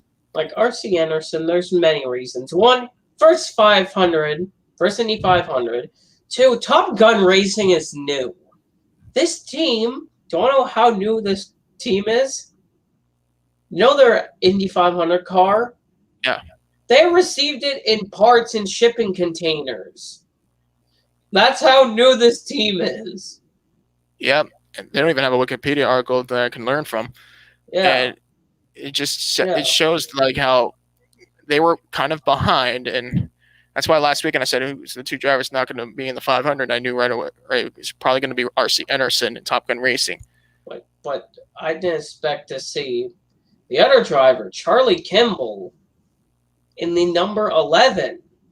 He DNQ'd, which that is just a surprise to see. The 11, the fourth AJ Foyt car DNQing out of the Indy 500. Nobody expected Charlie Kimball with his experience. Charlie Kimball has experience running in the series.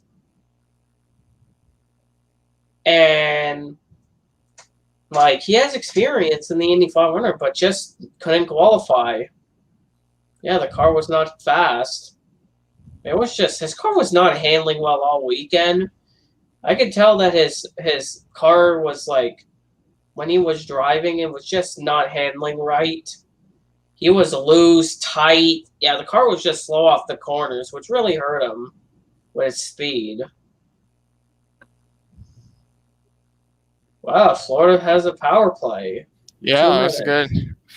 But can they do anything with it? We'll see. Well, at least there isn't Ryan McDonough on the ice on defense, so. But okay.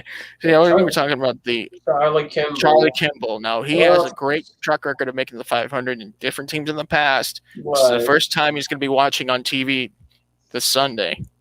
Yeah, that was just shocking to see his entry DNQ, because I thought with his experience, I thought he would have qualified in.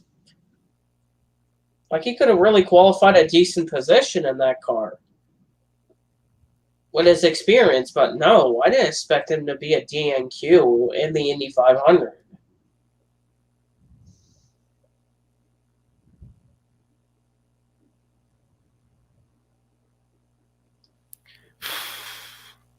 Let's discuss the former winners of the 500 in the order of their positions. We have Scott Dixon, the 2008 winner.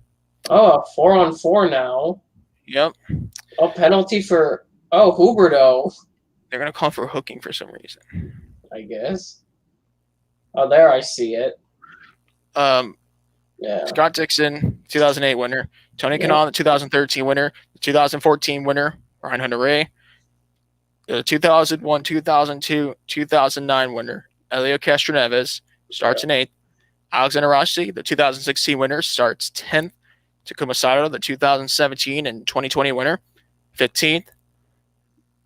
The 2000 and 2015 winner, Juan Pablo Montoya, 24th. The 2019 winner, Simon Pagenaud, and the 2018 winner, Will Power. Of those drivers, where do you see the best outing from the drivers that have won before in the 500?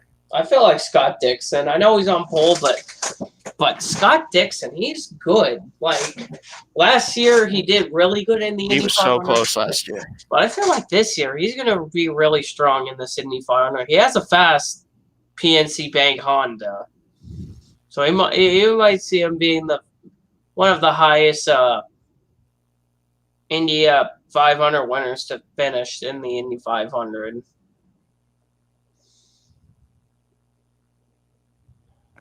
Yep.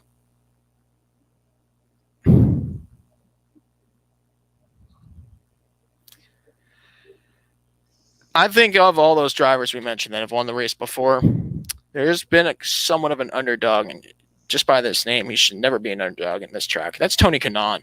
Brought a fifth place outing in his return to Chip Ganassi Racing. He's just doing very well, very fast in all the practices. Yeah, I think there's a lot of reason why picking Tony Kanaan could be the best bet. But there are a lot of other drivers who I could say the same for.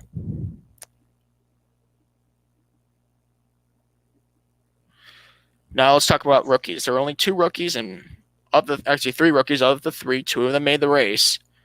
And the two rookies that made the race based off qualifying positions, 13th, Pietro Fittipaldi, who comes from a very successful racing family in Brazil. His grandfather, but Emerson won the race twice. Emerson's his grandfather. Yeah. Scott McLaughlin, who is in his first Indy 500, starts 17th. No, how do you see these rookies performing? I feel like they'll perform decent because, like McLaughlin and Fittipaldi, he's ran ovals and IndyCar before, but it's his first at this track. But I feel like he just has to learn the track at Indy. But that car, Dale Coyne Racing, they have cars that are fast. But I feel McLaughlin's going to do better than him because McLaughlin's in a Penske-powered car. So I feel like he's going to really be doing good on Sunday.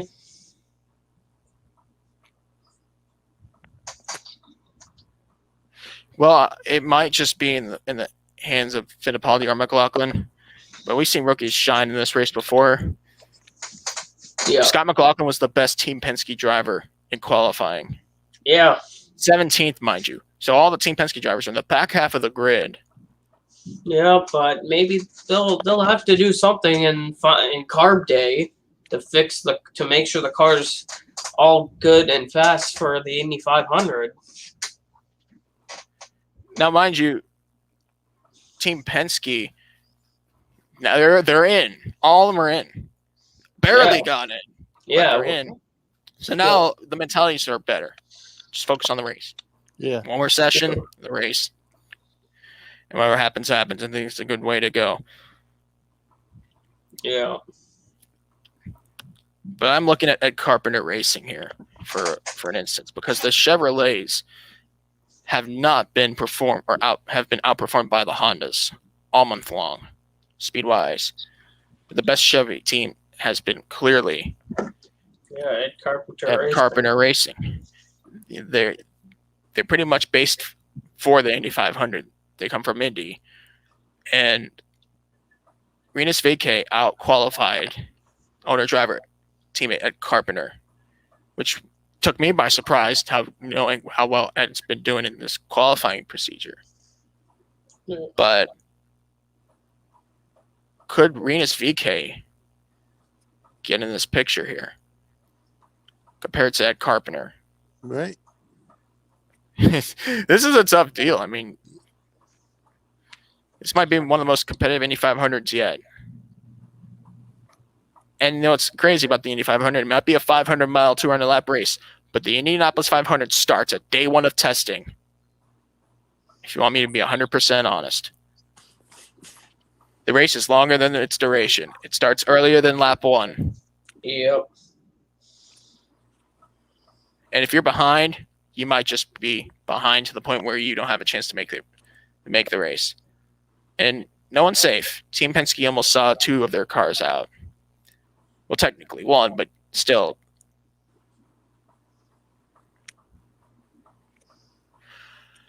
Well, with all that said, we will discuss our predictions of the Indianapolis 500. Later in the podcast, we will discuss the race previews. So May 30th, Sunday, the 105th running of the Indy 500. Don't miss it.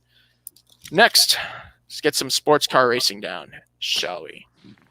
One race we did have was the 24H Series, the Hankook 12 Hours of the Hockenheim Ring. And yeah, Porsche wins again. They are undefeated overall in the 24H Series. This is the third different Porsche team to win this year. But yeah, I think it was another outstanding performance, Justin. Let's take a look at the classes here. So of course this is round 4 of 8. So now we're halfway done with the 24H Series. Yeah. But yeah, winning overall, and of course the GT3 class as well, was the number 66, Hageli by T2 Racing Porsche 911 GT3R. Now this team is from Switzerland. The Swiss driver and 2 German drivers. You had Mark Bassing, Peter de Curtens, and Manuel Lauck as the driver lineups that have won this race. 2 cars finished on the lead lap. They completed 384 laps. It was a 53-second margin of victory. Second place went to the dominant car of the weekend, but once again they fall shy of a win. That was the number 11. Middle Cap Racing with Scuderia Praha Ferrari 488 GT3 with Dennis Waszek, Matthias Weibo, and Joseph Kral. For the Czech team, they fall shy and runner-up once again. Third place, how about Lamborghini? We haven't seen too much of Lamborghini this year in sports car racing, but now we've finally seen a good run for them. Leipert Motorsport, number 10, Lamborghini Huracan GT3 Evo with American driver Tyler Cook, German driver Fidel Lieb, New Zealand driver Brandon Leach, and British driver Seb Morris. Fourth place, we have the American team, CP Racing, Mercedes-AMG GT3 Evo with Charles Putman, Charles Espenlaub, Joe Foster, and Shane Lewis finishing 2 laps down. In fact, third and fourth place finished on the same lap. And fifth place, we had the highest Audi of the day. It was the number 18, Ronick Racing by TECE, Audi R8 LMS Evo GT3 with Pierre Kaffer, Elia Earhart, Sven Herberger, and Michael Doppelmayr. So that's your GT3 class. Let's look at the next class that was highest. The Porsche 991 Cup class, a one-make category for the Porsche 991 GT3 Cup car. First place in that class, how about Bas Koten Racing? First and second, but with the Bas Koten entry, it's the first one. Number 925, Bas Koten Racing finished 3 laps ahead of everybody else in category, 8th overall, with brothers Glenn and Marcel Van Berlo and Bart Van Helden taking the class win. Second place, we had the number 991 NKPP Racing by Bas Koten Racing with Bas Berenberg, Gijels Bessem, and Harry Hilders. Third place, we had the Luxembourg team of Duvo Racing, the number 909 car, finishing third with Sergei Pedregurov, Sentislav Sidoruk, and Andrei Mukovos. All Russian lineup, bringing the car on the class podium. Fourth place in class, we had the Romanian team, Willie Motorsport by Ebby Motors, Fabrizio Braghi, Sabino De Castro, and Sergio Nicoli in the number 955 car, finishing 4th in class. And 5th in class was the number 920 Stadler Motorsport car, all Swiss team, 16th overall. Next, the GTX class. Justin, this was interesting. You're seeing a lot of manufacturers winning the GTX category because of its relaxed requirements. But in the end, 12th place overall was the number 719 911 Racing Porsche 991 GT3 Cup MR edition, completing 361 laps. These guys put a huge margin on the rest of the GTX grid, like dozens of laps ahead of everyone else there. With drivers George Goder, Alf Ohim, Tim Scheerbarth, and Martin Schluter driving that car, all German team right there. 12th place overall, first in class.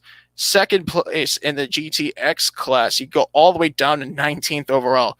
The number 724, Reiter Engineering, KTM crossbow concept of Ike Engermeyer, Mclaughlin, Horst Feldmeyer Jr., and Max Seelzog. These guys have won a class before, but fell short once again. But second in class is not a bad outing, especially for the points. There is a point standings, believe it or not.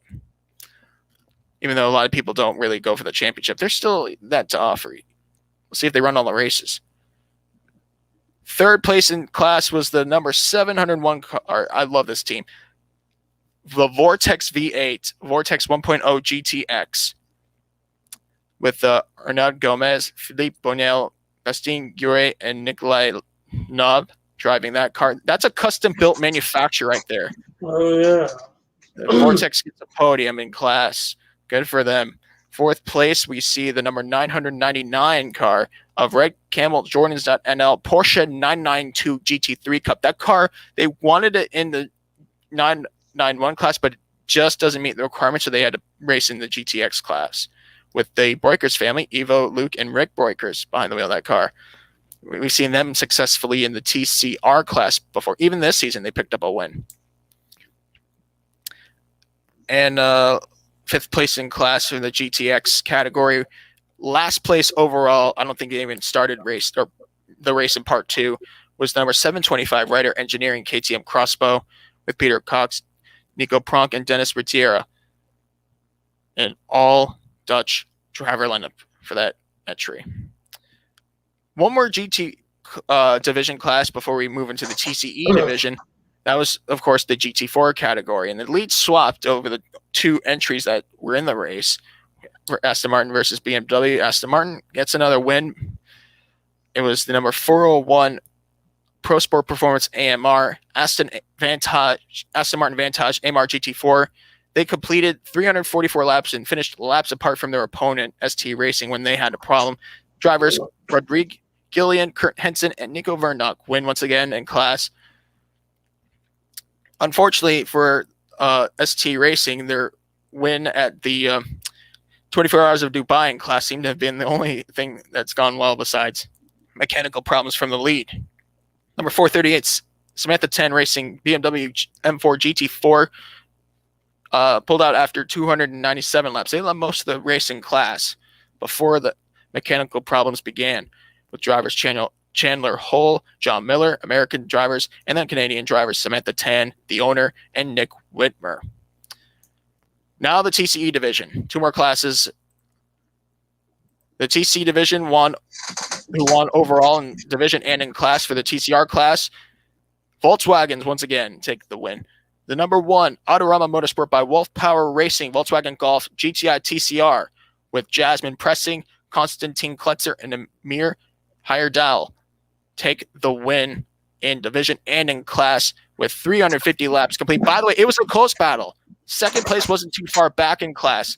AC Motorsport, number 188, Audi RS3 LMS TCR, finished second, not that far back, a few corners behind. Oh, Even an endurance race for 12 hours, it does still come to the end sometimes.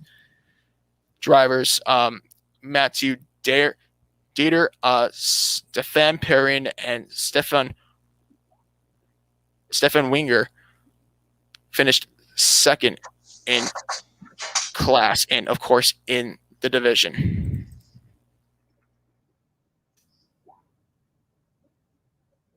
Third place in TCR class was the number 105. This is an interesting entry right here. The 105 GSR Motorsport, a team that ran Volkswagen Golf GTI TCRs from Lithuania. Third place class podium. They did not get the division podium, however, but still a good outing for them. So we saw Ernesto Glopti, Rokas Kvirdis, Rolandis Salis, and Ravidas Savikas. All those drivers, hopefully I didn't say those names wrong, but yeah, class podium, not a bad outing.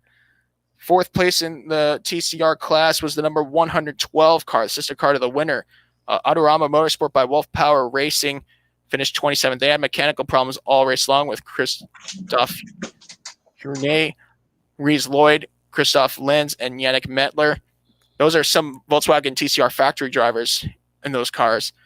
And last but not least, in the TCR class, the only car in the category not to finish the race was the number 131 Top Car Sport Cupra Leon TCR. After lap 180, the team called it a race with drivers Fabian Danz, Ronnie, and Rudy Yost.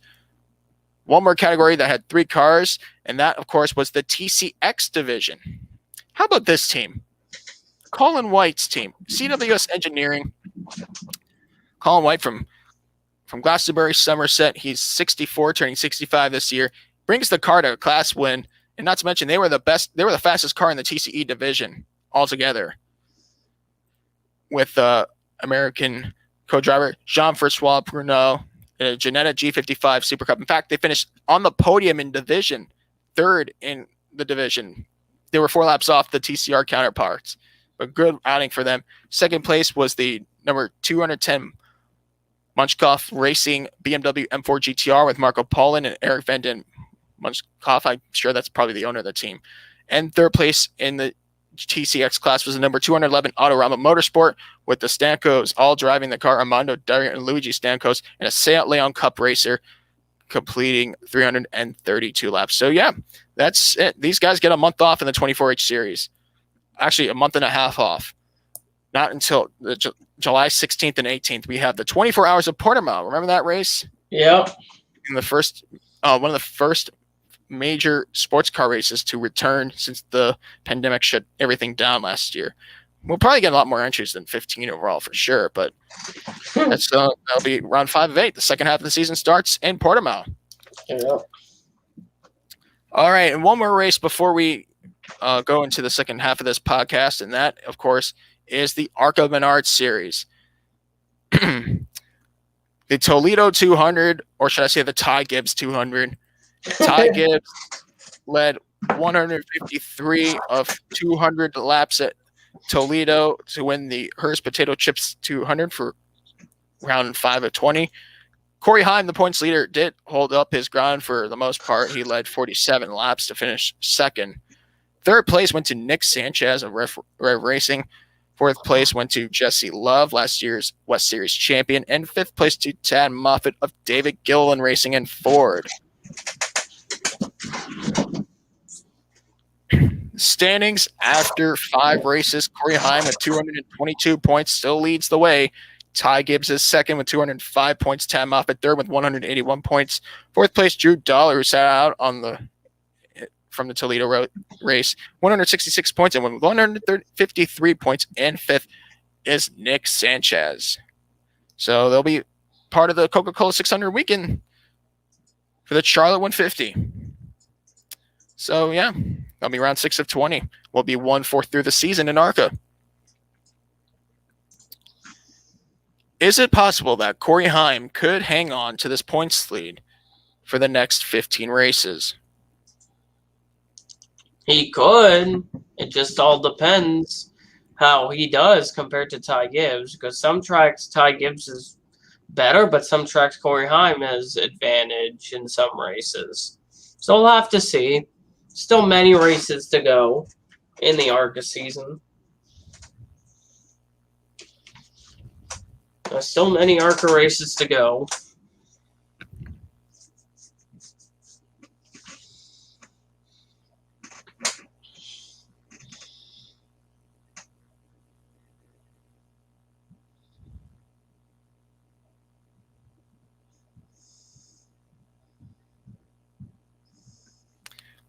And Panthers are definitely not going to live another day after if this keeps going on.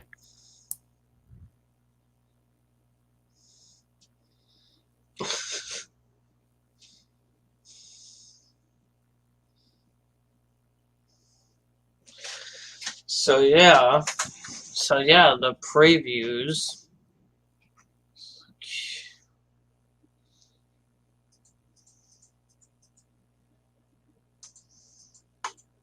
Spencer Knight is the real deal. I'll just tell you. I needed those 2 seconds to watch and see if Spencer Knight can make the save on that.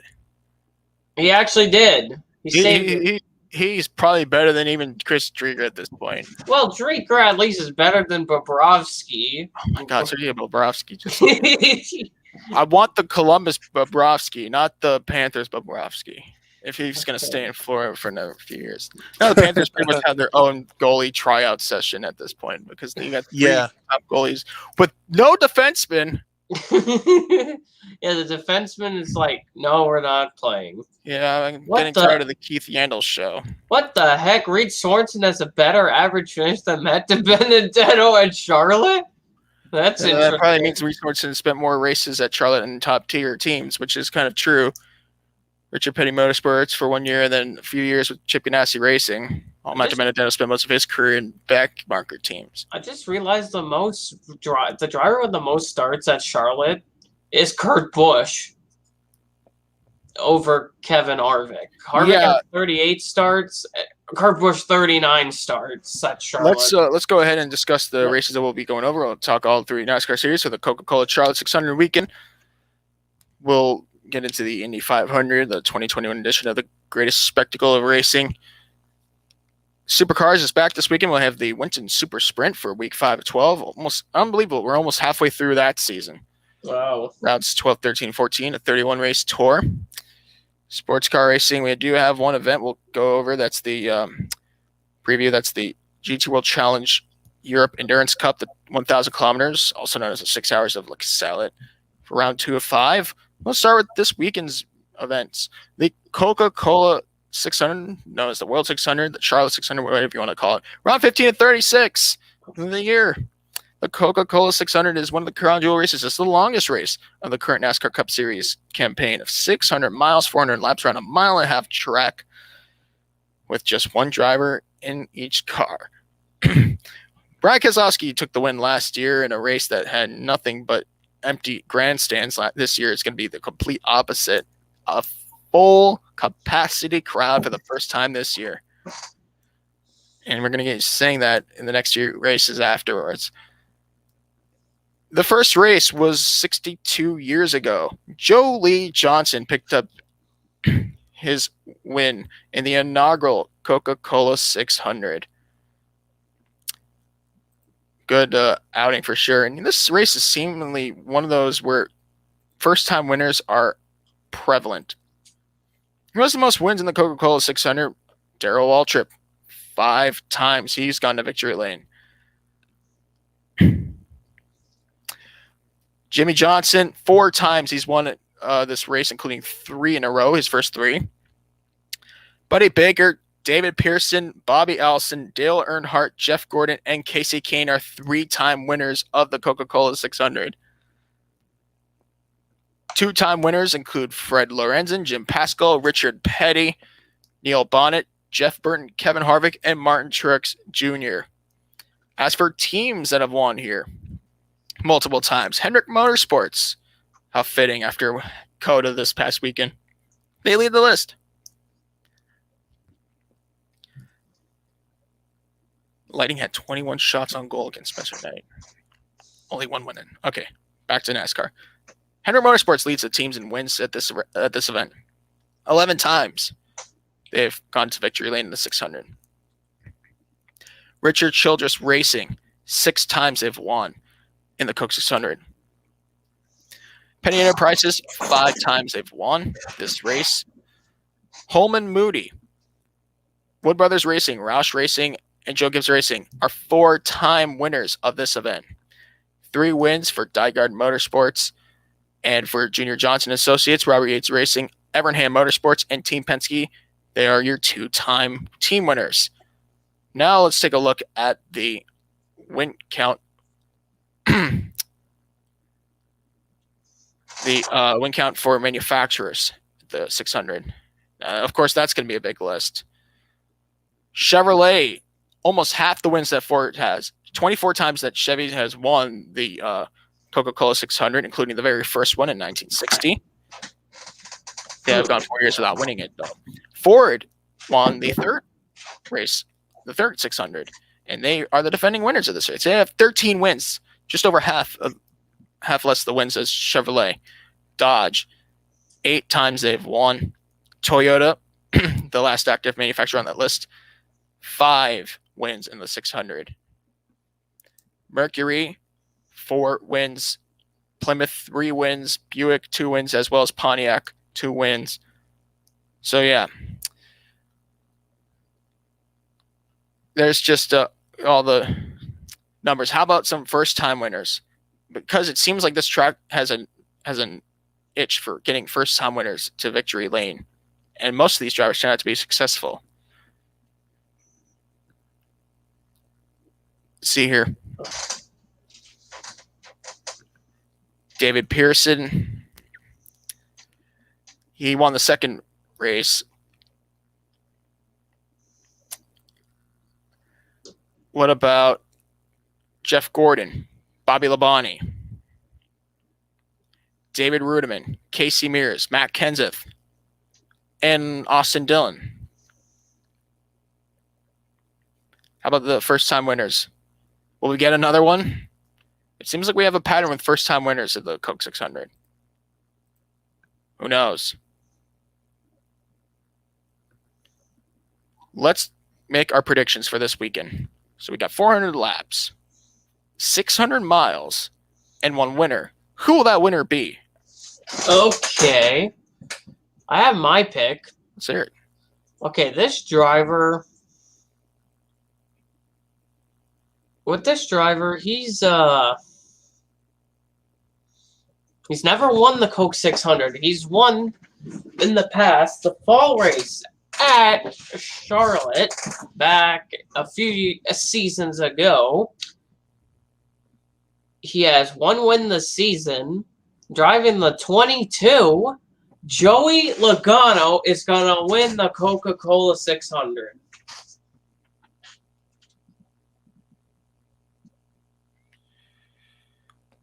Joey Logano sounds like a good name.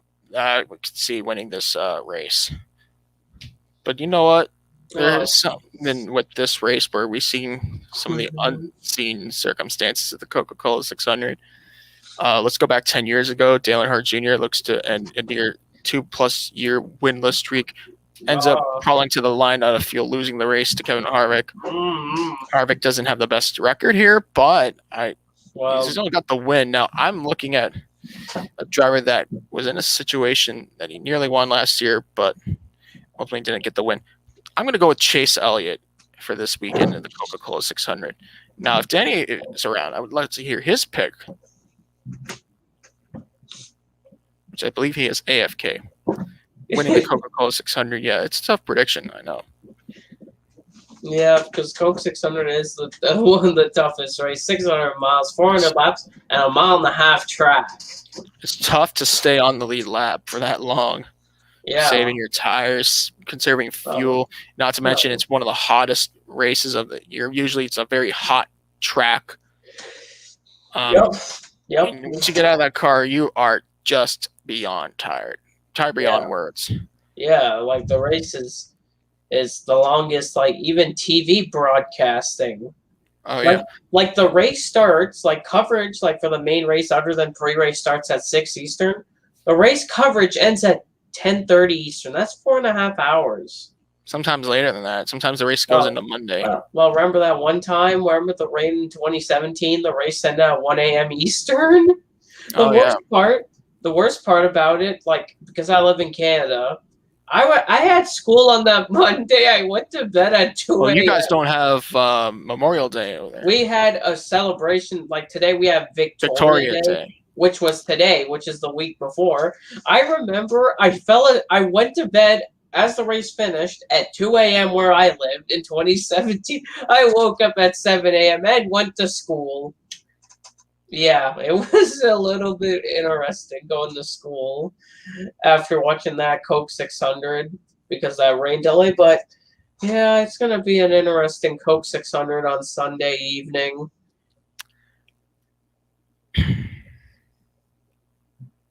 Yep. Well, you never know what's going to happen. It's just going to – I think it's a tough race. And if you succeed here – it really will paint the picture on who can manage the rest of the championship for 2021. Because we are on round 15. Yeah. All right, let's go ahead and move on to the Xfinity Series. Round 12 of 33. First race in the second third of the season.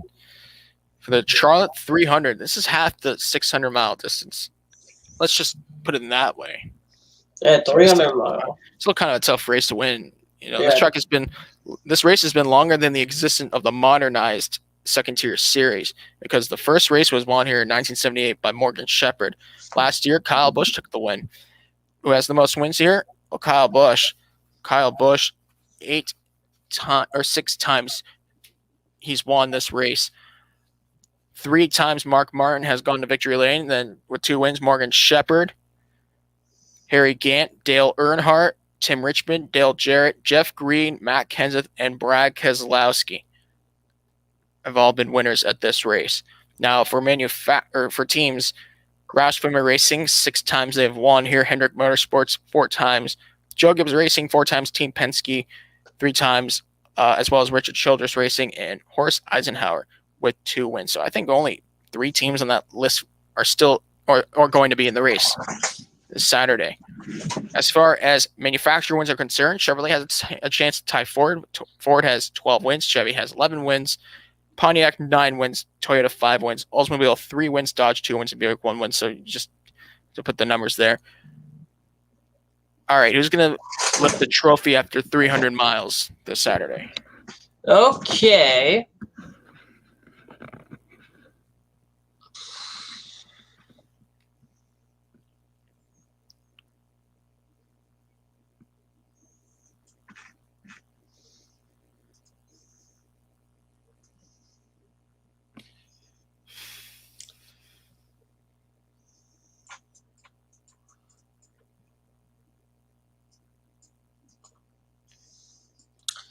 Okay, looking through.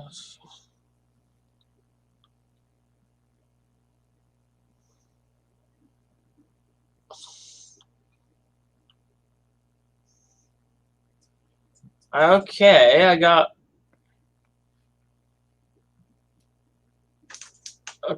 my pick. All right, let's hear it. Okay, this driver,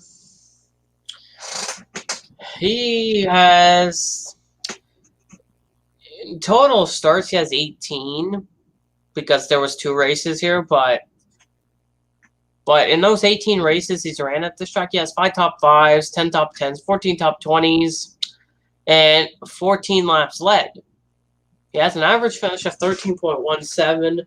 He's trying to get his 3rd win of the season. Driver of the number 7, Justin Allgaier, is going to win again at Charlotte and continue a good streak of wins. I think this weekend we're going to see AJ Allmendinger go to win. Okay, okay. He was expected to win last week. It just wasn't his race. He won at Las Vegas this year. He's won his first oval win was at a track very similar, a little more challenging. I'd say they're all challenging, but just a teeny more be Atlanta Motor Speedway. So I would definitely go with AJ. It's going to be an interesting race. A lot of comers, goers. Yeah. Pit stops will definitely be a factor. So yeah, it's going to be a good support race for sure. And of course, last but not least, in NASCAR this weekend, we have the Camping World Truck Series race, the Charlotte 200. Let's talk about the history of that race. Well, it's round 10 of 22. They're almost halfway through the year. There's 2 more races to the halfway mark. Chase Elliott won the race last year. First time this race was held, 2003. Ted Musgrave took the win. Kyle Busch leads the most wins, leads win count with 8 times. He's gone to victory lane. Ron Hornaday Jr. and Matt Crafton are 2-time winners. Fun fact, both Kyle Busch and Matt Crafton got their first Truck Series win at this event. And at one point, Kyle Busch was the youngest winner of the Truck Series. And Matt Crafton ended a long drought between first start and first win. Most team wins, Kyle Busch Motorsports 6 times a victor at this event. Billy Blue Motorsports twice. So do the math. 6 plus 2 is 8. Who won those races? All of them were won by Kyle Busch. Yeah. 2 wins from Kevin Harvick Incorporated, 2 wins from Thorsport Racing, and 2 wins for GMS Racing. Manufacturers don't drive it forward here. Chevy has 10 wins. 7 wins are from Toyota, and 1 win is from Dodge. No Ford wins. Wow. Luckily, Todd Gilliland got that one out of the way coming to Charlotte. Yeah. I got my pick. All right, let's hear it, Justin. Okay, my pick, this driver, he has 1 star at Charlotte, 1 top 5, 1 top 10, 1 top 20. Led 15 laps. He started 30th in that race, but finished 3rd.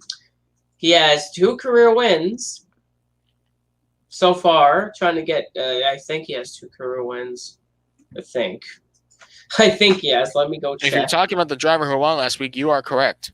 But it's not him. Okay, yeah. This driver is going for career win number 3. Driver of the number 21, Zane Smith, is going to win at Charlotte and get career win number 3. Oh, you got me there. I thought you were going to go with Todd Gilliland. Nope. No, I don't see a Ford winning here.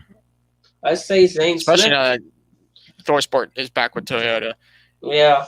Oh, that. Well, you have David Gillen with the 2 trucks, the 1 and the 15.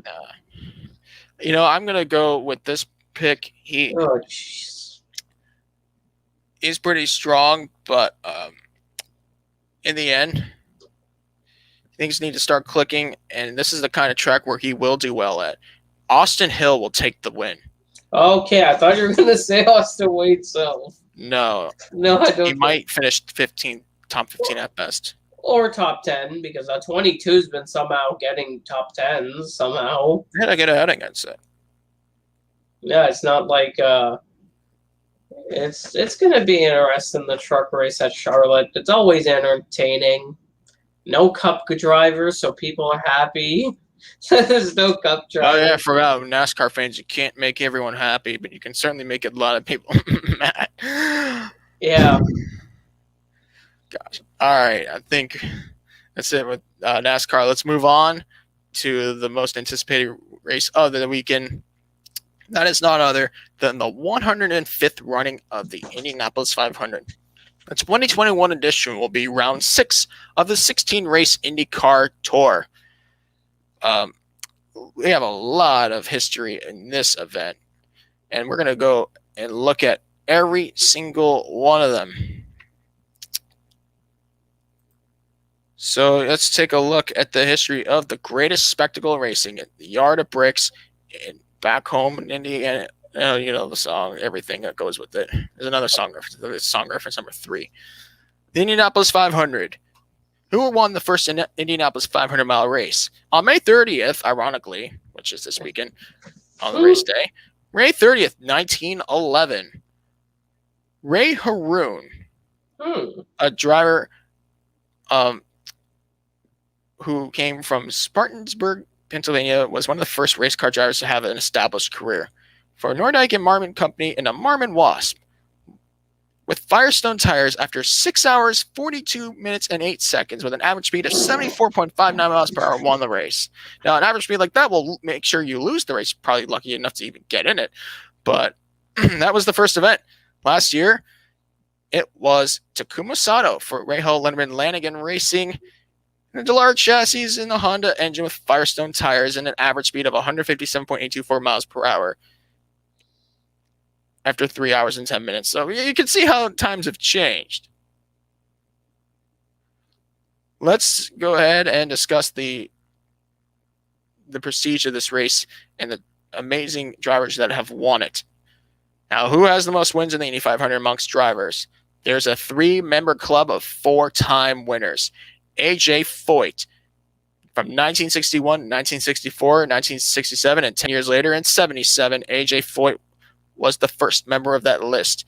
Then it was joined by Al Unser, Sr. From 1970 to 71, 1978, and 1987, he became a 4-time winner. And then Rick Mears, 1979, 1984, 1988, and 1991. So those are your 4-time winners, the winningest drivers of the Indy 500. No driver has exceeded 4 times as a winner of the 500. But there is a chance we can get a new member of that. In this next category, 3-time winners, Louis Meyer, Wilbur Shaw, Maury Rose, Johnny Rutherford, Bobby Unser, Elio Castroneves, who will be in this race on Sunday, and Dario Franchitti, the latest member to be a 3-time winner of the 500. Now, that list could be joined as well by a few drivers, 2 of which will be in the race on Sunday. Here are the 2-time winners of the Indy 500. Tommy Milton, Bill Vukovich, Roger Ward, Gordon Johncock, Emerson Fittipaldi, Al Unser Jr., Ari Leindyke, Dan Weldon, and the 2 active drivers for this race, Juan Pablo Montoya and Takuma Sato.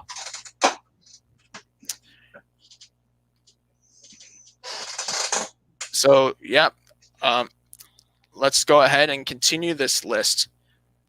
Let's keep the driver discussion alive here.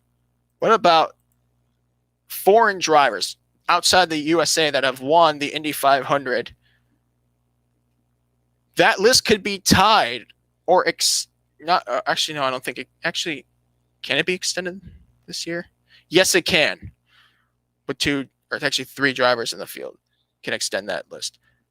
The UK has most wins for the in the category of drivers outside the USA in the 500. Of course, list includes Dario Franchitti, Dan Weldon, George Robson, Jim Clark, and Graham Hill. Remember that drop between Graham Hill and Dan Weldon for the hiatus of British winners in the 500? Yeah. Yep, Dan Weldon ended that. And then, of course, Dario Franchitti won twice and Weldon won once more. Brazil has a chance to tie that record for international winners. Elio Castroneves has more wins than anybody else. Emerson Fittipaldi, Gilles de Ferran, and Tony Kanaan in that category. France, 4 wins for France. In fact, there was a near 100-year gap between Gaston Chevrolet and Simon Pagenaud. Oh, yeah. Italy. We have the Netherlands. Could see it this weekend with Reynes Vique. How he's performing. Juan Pablo Montoya, the 2 wins, the only Colombian to win the 500. Takuma Sato, the only Japanese driver to win the 500. For drivers that have won once, or for countries that have won once, all those one-time winners from each country are capable of getting a second win this weekend. That includes Canada, Sweden, New Zealand, and Australia. The latest being, of course, Australia 3 years ago with Will Power. The last driver to win the Indy 500 and the championship in the same year goes to Dario Franchitti. That's 11 years ago. Wow. Sometimes putting in all the effort in May gives you a long hangover after the win in the 500. Yeah. Now let's go in the category of the cars. Well, who puts the cars together? The teams. The teams that have the most wins. It's the team that owns the place.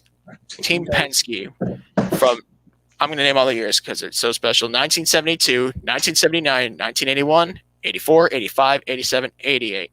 And then in the 90s, 1991, 93, 94. The 2000s was nearly entirely theirs. In 01, 02, 03, 06, and 09.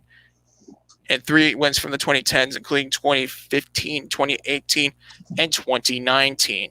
18 wins in total for the team owned by the captain himself, Roger Penske. Yep. 6 wins from Andretti Autosport. Wow. From 1995, Jacques Villeneuve to 2017 with Takuma Sato. They've won 6 times. That's not even half the amount of wins that Penske has. And then Lou Moore picked up 5 wins. Chip Ganassi Racing, 4 wins. AJ Foyt Enterprises, 3 wins, as well as Leader Cars Racing and Patrick Racing. All right, let's move down the list to the 2-time winners of the Indy 500. Peugeot Auto Racing Company, Duesenberg Automobile and Motors Company, Harry Hartz, Louis Mile, Boyle Racing Headquarters, Howard B. Keck, John Zink, George Sali, J.C. Agajanian, Vels Parnelli Jones Racing, McLaren, Chaparral Cars with Jim Hall and Ray Hall Letterman Lanigan Racing, the latest team to join the multiple winners club. Of course, that being last year. Now let's discuss the wins, the most wins from engine manufacturers. because it's not going to mean much for the chassis as they all run the same chassis. Offenhausers, the Offies were strong from 1935 to 1976. That is 27 wins combined. Oof. From 35, 37, 41, and the World War II break, they came back on top strong in 47, 48, 49, 1950, 51, 52, 53, 54, 55, 57, 58, 59, and 60. They still have a streak going on here until 1964. They win again with Bobby Unser in 68. Then 5 in a row from 1972 to 1976, and they never won again. I think they Offies pull out of IndyCar later. But they were on a tear. 27 wins, mind you. Wow. Not even close to halfway behind, of course, is the highest active manufacturer of Honda. From 2004 to 2020, they won 13 times. Then Miller won 12 times. Chevrolet, the second and last active manufacturer to be on that list, 11 times. They have a chance to tie Miller this year, but they need to do some work to get around their Honda counterparts. Cosworth, 10 times a winner of the 500. Ford, 8 times. Oldsmobile, 5 times. Duesenberg and Peugeot, 3 times. Frontenac, Maserati, Mercedes-Benz, AMG, 2 times. And then the one-time winners. Marmon, the inaugural race. National, the second race. Delage, the fourth race. Sparks, Voigt, and Toyota. So, yeah.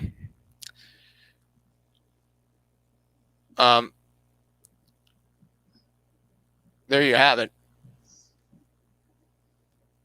By the way, the winner of every Indy 500 has started in all positions except from highest to lowest, 18th, 23rd, 24th, 26th, 29th or worse has not been the winning starting spot of the Indy 500. Who has the most wins of any Indy 500 winner from a starting spot? The pole position. It makes sense, kind of.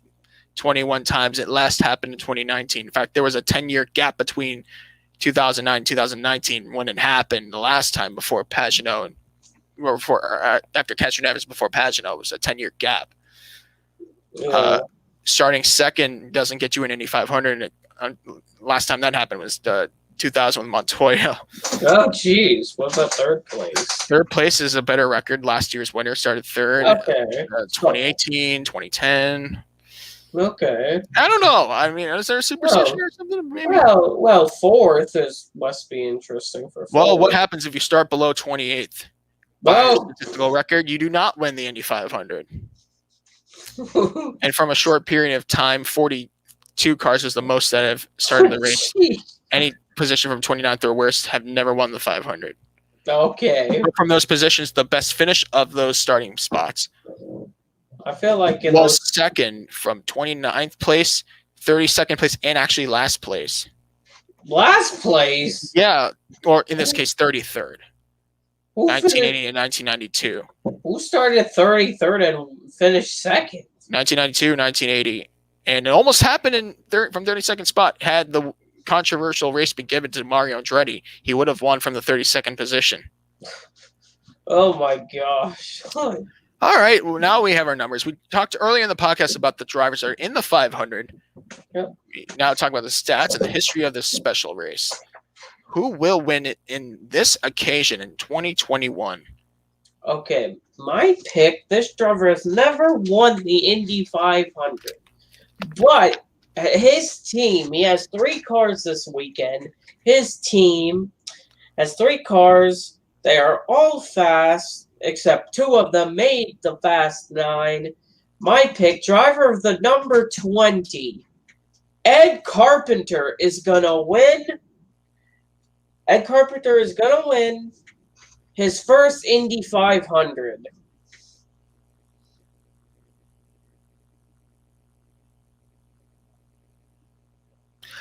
All right, well, my pick, I think it's going to be an interesting one for the Indy 500 this year. You know, it's easy to make a pick after qualifying. Yeah. Now that you know where everybody stands. Yeah. Vasilevsky's too good. All right. The Indy 500 winner for this year. He's never won this race before. Interesting.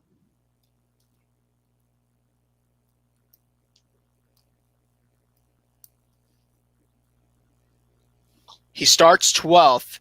He's in a Chevrolet in a vehicle that has won this race twice as an engine manufacturer. He's a Mexican driver. I don't think a Mexican driver has ever won this race before. Pato Patricio okay. will win the Indianapolis 500 for McLaren. Will be McLaren's first 500 win since 1976. That's interesting. Will be the team's first ever win in the 500. It's gonna that will be a popular one. We're gonna see a really young driver, like a star of tomorrow, win the 500. Is it gonna be easy? No. I think we're gonna see a lot of feisty battles for position amongst some of the younger stars to veterans and drivers who are just trying to keep their careers alive, like Sage Karam, like Ed Jones, to veterans like Scott Dixon. Tony Kanaan will be in the picture. Yeah. Not so much about rookies, I'd say. We didn't have a best rookie class this year. Yeah. Who will be the Indy 500 Rookie of the Year? It's been either Fittipaldi or McLaughlin. I say Fittipaldi. The reason I say Fittipaldi, he has experience on ovals. He's never ran the Indy 500. He should have ran in 2018, but he broke both his legs in a WEC crash in 2018 at Spa. Broke both his legs, so couldn't run the Indy 500. But I feel like Pietro Fittipaldi, with his experience on ovals in IndyCar, I feel like he's going to be an Indy 500 Rookie of the Year and keep the momentum from this 51 car. Oh, yeah. I think, it could be Scott McLaughlin. He's in the Penske car. He'll be instructed very well. Well, we'll see how Penske does. They haven't been too good this year in the month of May, and he's the highest starter at 17th. Yeah. All of them in the back half of the grid. Yeah. Oh, yeah, Minnesota's playing versus Vegas. They have to win tonight. Yeah, they're playing on CNBC after the Panthers game, which is still 1-0 for the Tampa Bay Lightning. It's driving me crazy. This team is too good to get knocked out of the first round. That's the last. Oh, there we go. There's a goal. Let's go.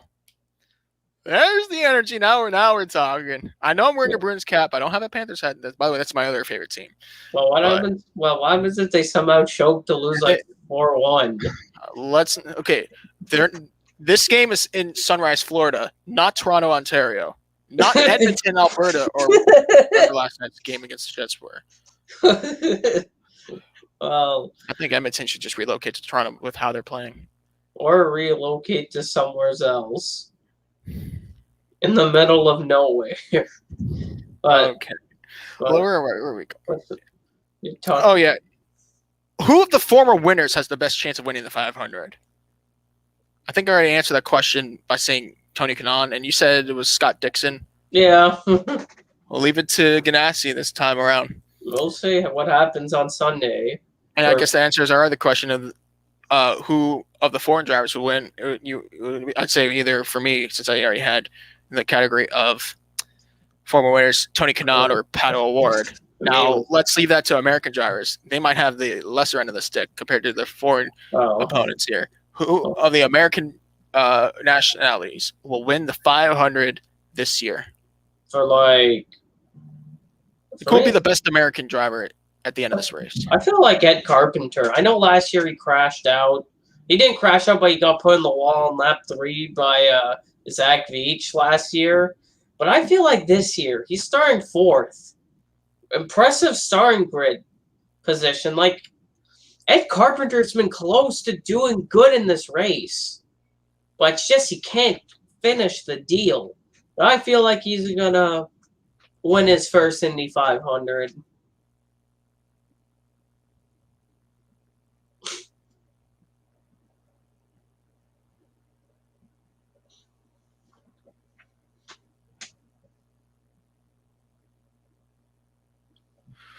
Let's hope that energy stays in that game right there. All right. But yeah, I mean, it's going to be a very interesting race. But as for American drivers, since I didn't glance so much on them, I think Joseph Newgarden might be the best one out there. He's probably like in the category of best IndyCar driver currently that doesn't have the win in the 500. 2 championships is great, but the Indy 500 is also part of that category. And maybe I'd say Sebastian Bourdais. He's won 4 titles and still is looking for that first Indy 500 win. Maybe this year could be it. He's driving after all for AJ Foyt, and they really put a lot into this race. But we'll see. It's 200 laps, 500 miles around this 2.5 mile rectangle. Tire management, your consistent speed does matter.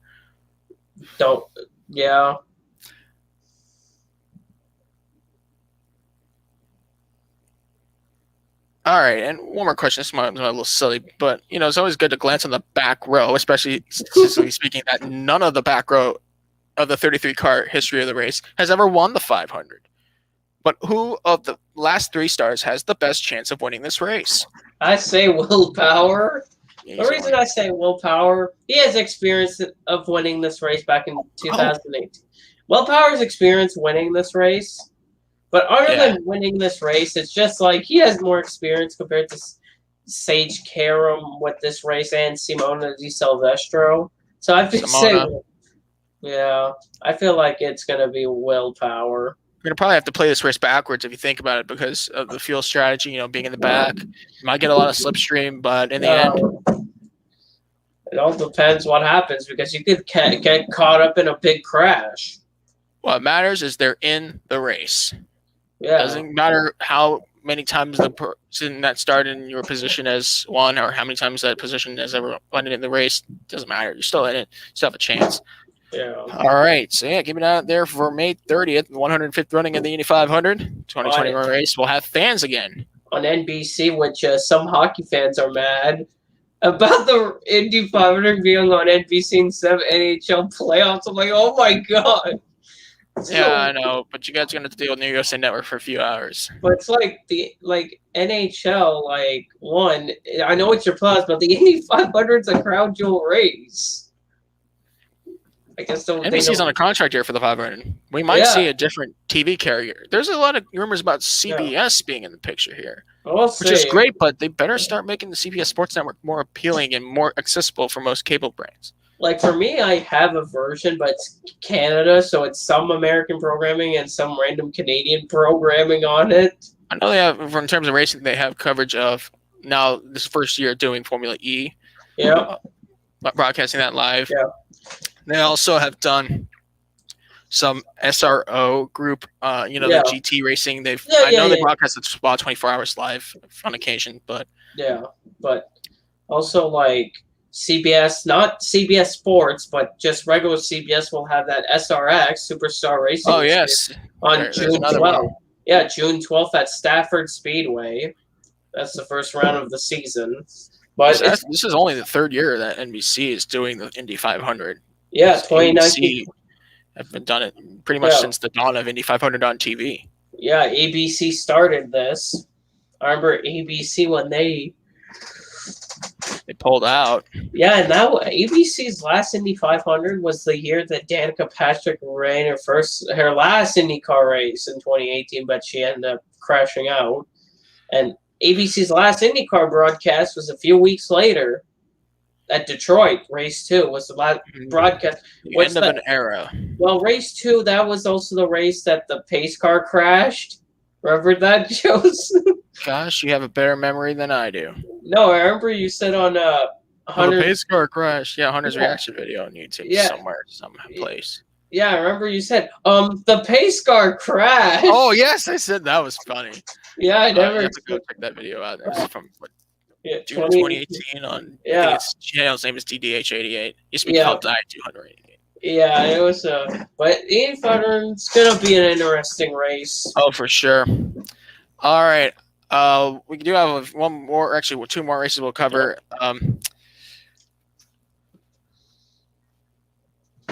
By the way, I do want to send our condolences out to the family of Andre Ribeiro, who, former IndyCar driver, passed away after a battle of cancer. He was 55 years old.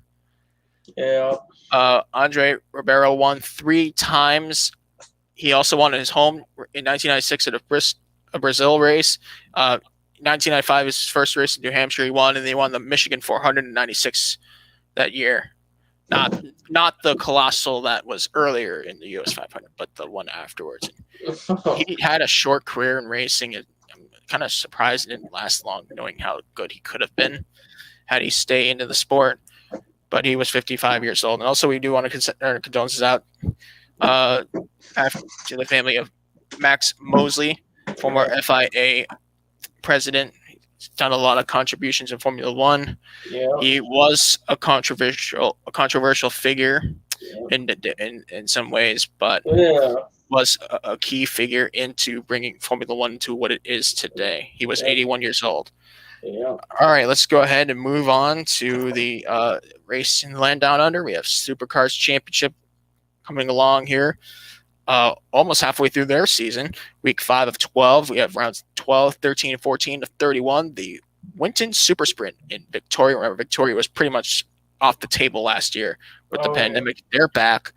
Last race was 2019, won by Scott Mclaughlin. Most wins here. Oh, the first race I'll mention is Jim Richards, 1985, whom, by the way, Jim Richards has the most wins in this event with 4 victories for Jim Richards. John Bowe, 3 times a winner, as well as Craig Lowndes and Jamie Wynn Cup. 2 wins from Glenn Seaton, Jason Bargwanna, Russell Ingall, James Courtney, and Mark Winterbottom. Now, for team wins, 6 times, Triple Eight Race Engineering, also tied with Dick Johnson Racing on that list. So you see, it's pretty much the top 2 teams in supercars for the most part are first on that list, and someone's going to break that tie unless it's another team, which could happen. Yeah. Gibson Motorsport, 4 times they've won here. Gary Rogers Motorsport, as well as Holden Racing Team, 3 times those teams have won. JPS Team BMW, Glen Seaton Racing, Perkins Engineering, and Project Racing Australia, which used to be called Ford Performance Racing, now known as Tickford Racing, 2 times the winner. Holden versus Ford. Who has the best of the manufacturers here? Ford by 2 wins. So 14 over 12. Holden 12 times a winner. Nissan 4 times a winner, and BMW 2 times a winner. So we have a 3-race super sprint weekend layout of those races, and just going by the points and knowing that Shane Van Gisbergen hasn't won in some time. Where will this go? Who's going to come out on top after 3 races? Okay, I have my picks for the 3 races. Let's hear it. Race 1, Van Gisbergen. Race 2, Will Davison. And race 3, Van Gisbergen again.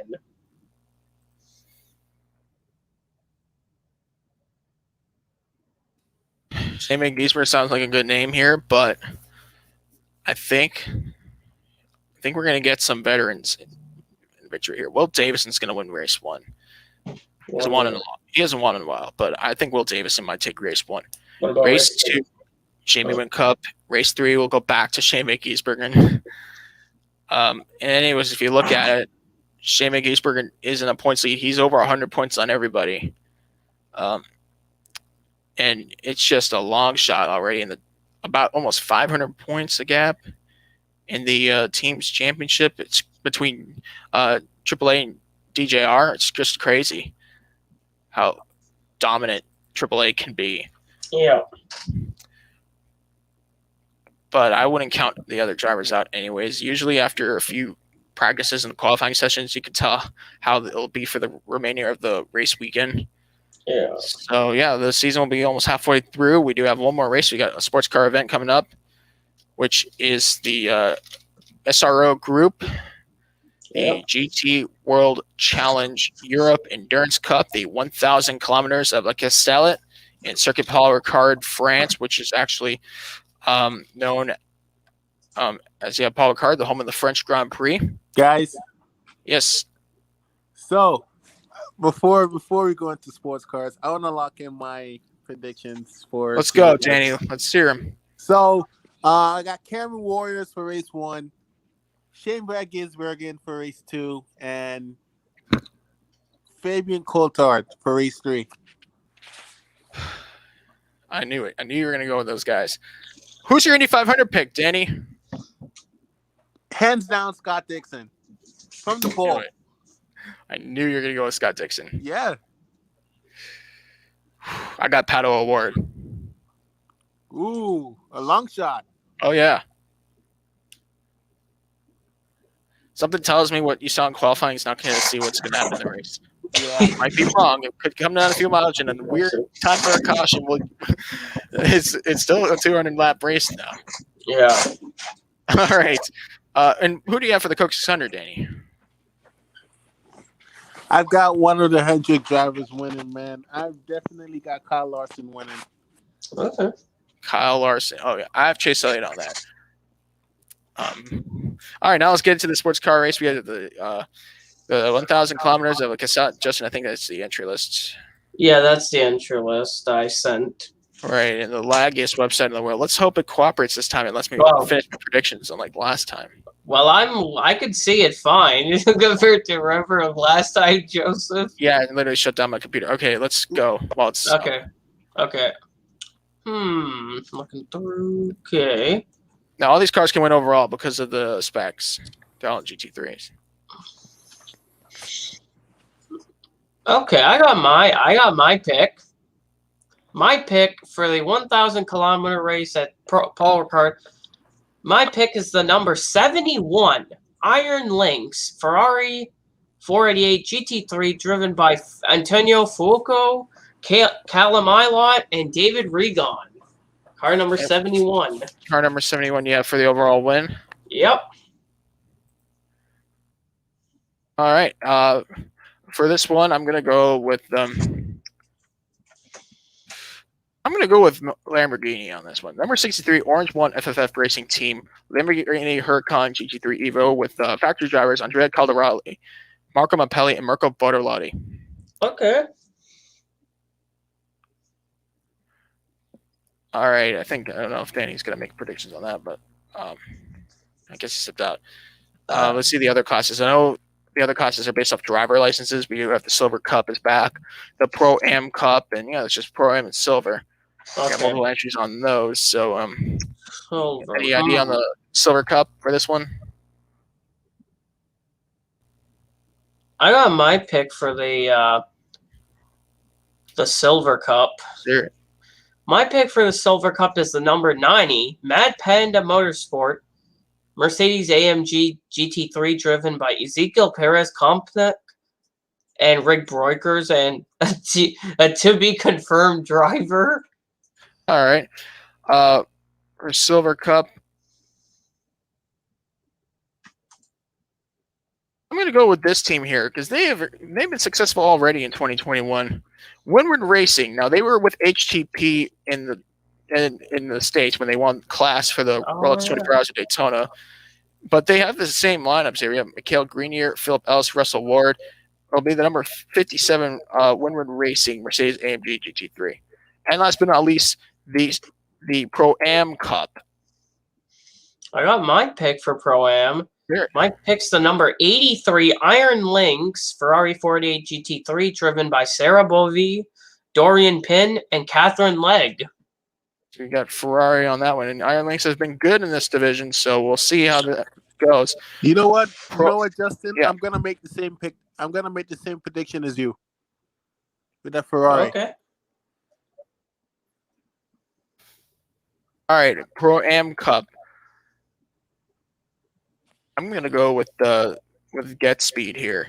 The number 2 Get Speed Mercedes AMG GT3 with Nico Bastian, Olivier Grotz, and Florian Schulz. They're factory drivers. I've seen them race before. They're very good. But you know what? I'm very surprised. Of all of us, we have not predicted this car right here. And this car will probably knock our predictions out. It's the number 22 GPX Racing Porsche 911 GT3R with Matt Campbell, Earl Bamber, and Matthew Gemini. Yeah, exactly. I know. Yeah, It kind of sound like winning in a sense. But we do have 6 hours and 1,000 kilometers to spare. Yeah, it's not just those sprint races. It's a long endurance. 6 hours is long. You can make up time in 6 hours. Right. Compared to a sprint race. This is like the last major sports car race before the 24 hours of Nürburgring, Yeah. which, by the way, we will discuss in the next podcast, as there are 125 cars overall on the entry list, and 36 of them are FIA Group GT3 cars, which are expected to compete for the overall win. Yep. So that's on the table for next week on the podcast. If you guys want any previews on that, wait till next week. Yep. That's one of the best races of the year, always, in terms of sports car racing and just racing in general. So, yeah, I think that's a good stopping point for the podcast. Hopefully the Florida Panthers can live another day by the time we come back, but We'll see. We'll see. Don't worry. They will. They will. let's hope for that. 75% capacity right there. That's great.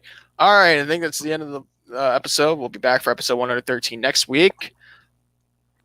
Thank you all so much for watching the Below the Yellow Line podcast. For my partners, Daniel Ford, Justin Hebert, I am Joseph Landy Pavlon signing off. Have a good night.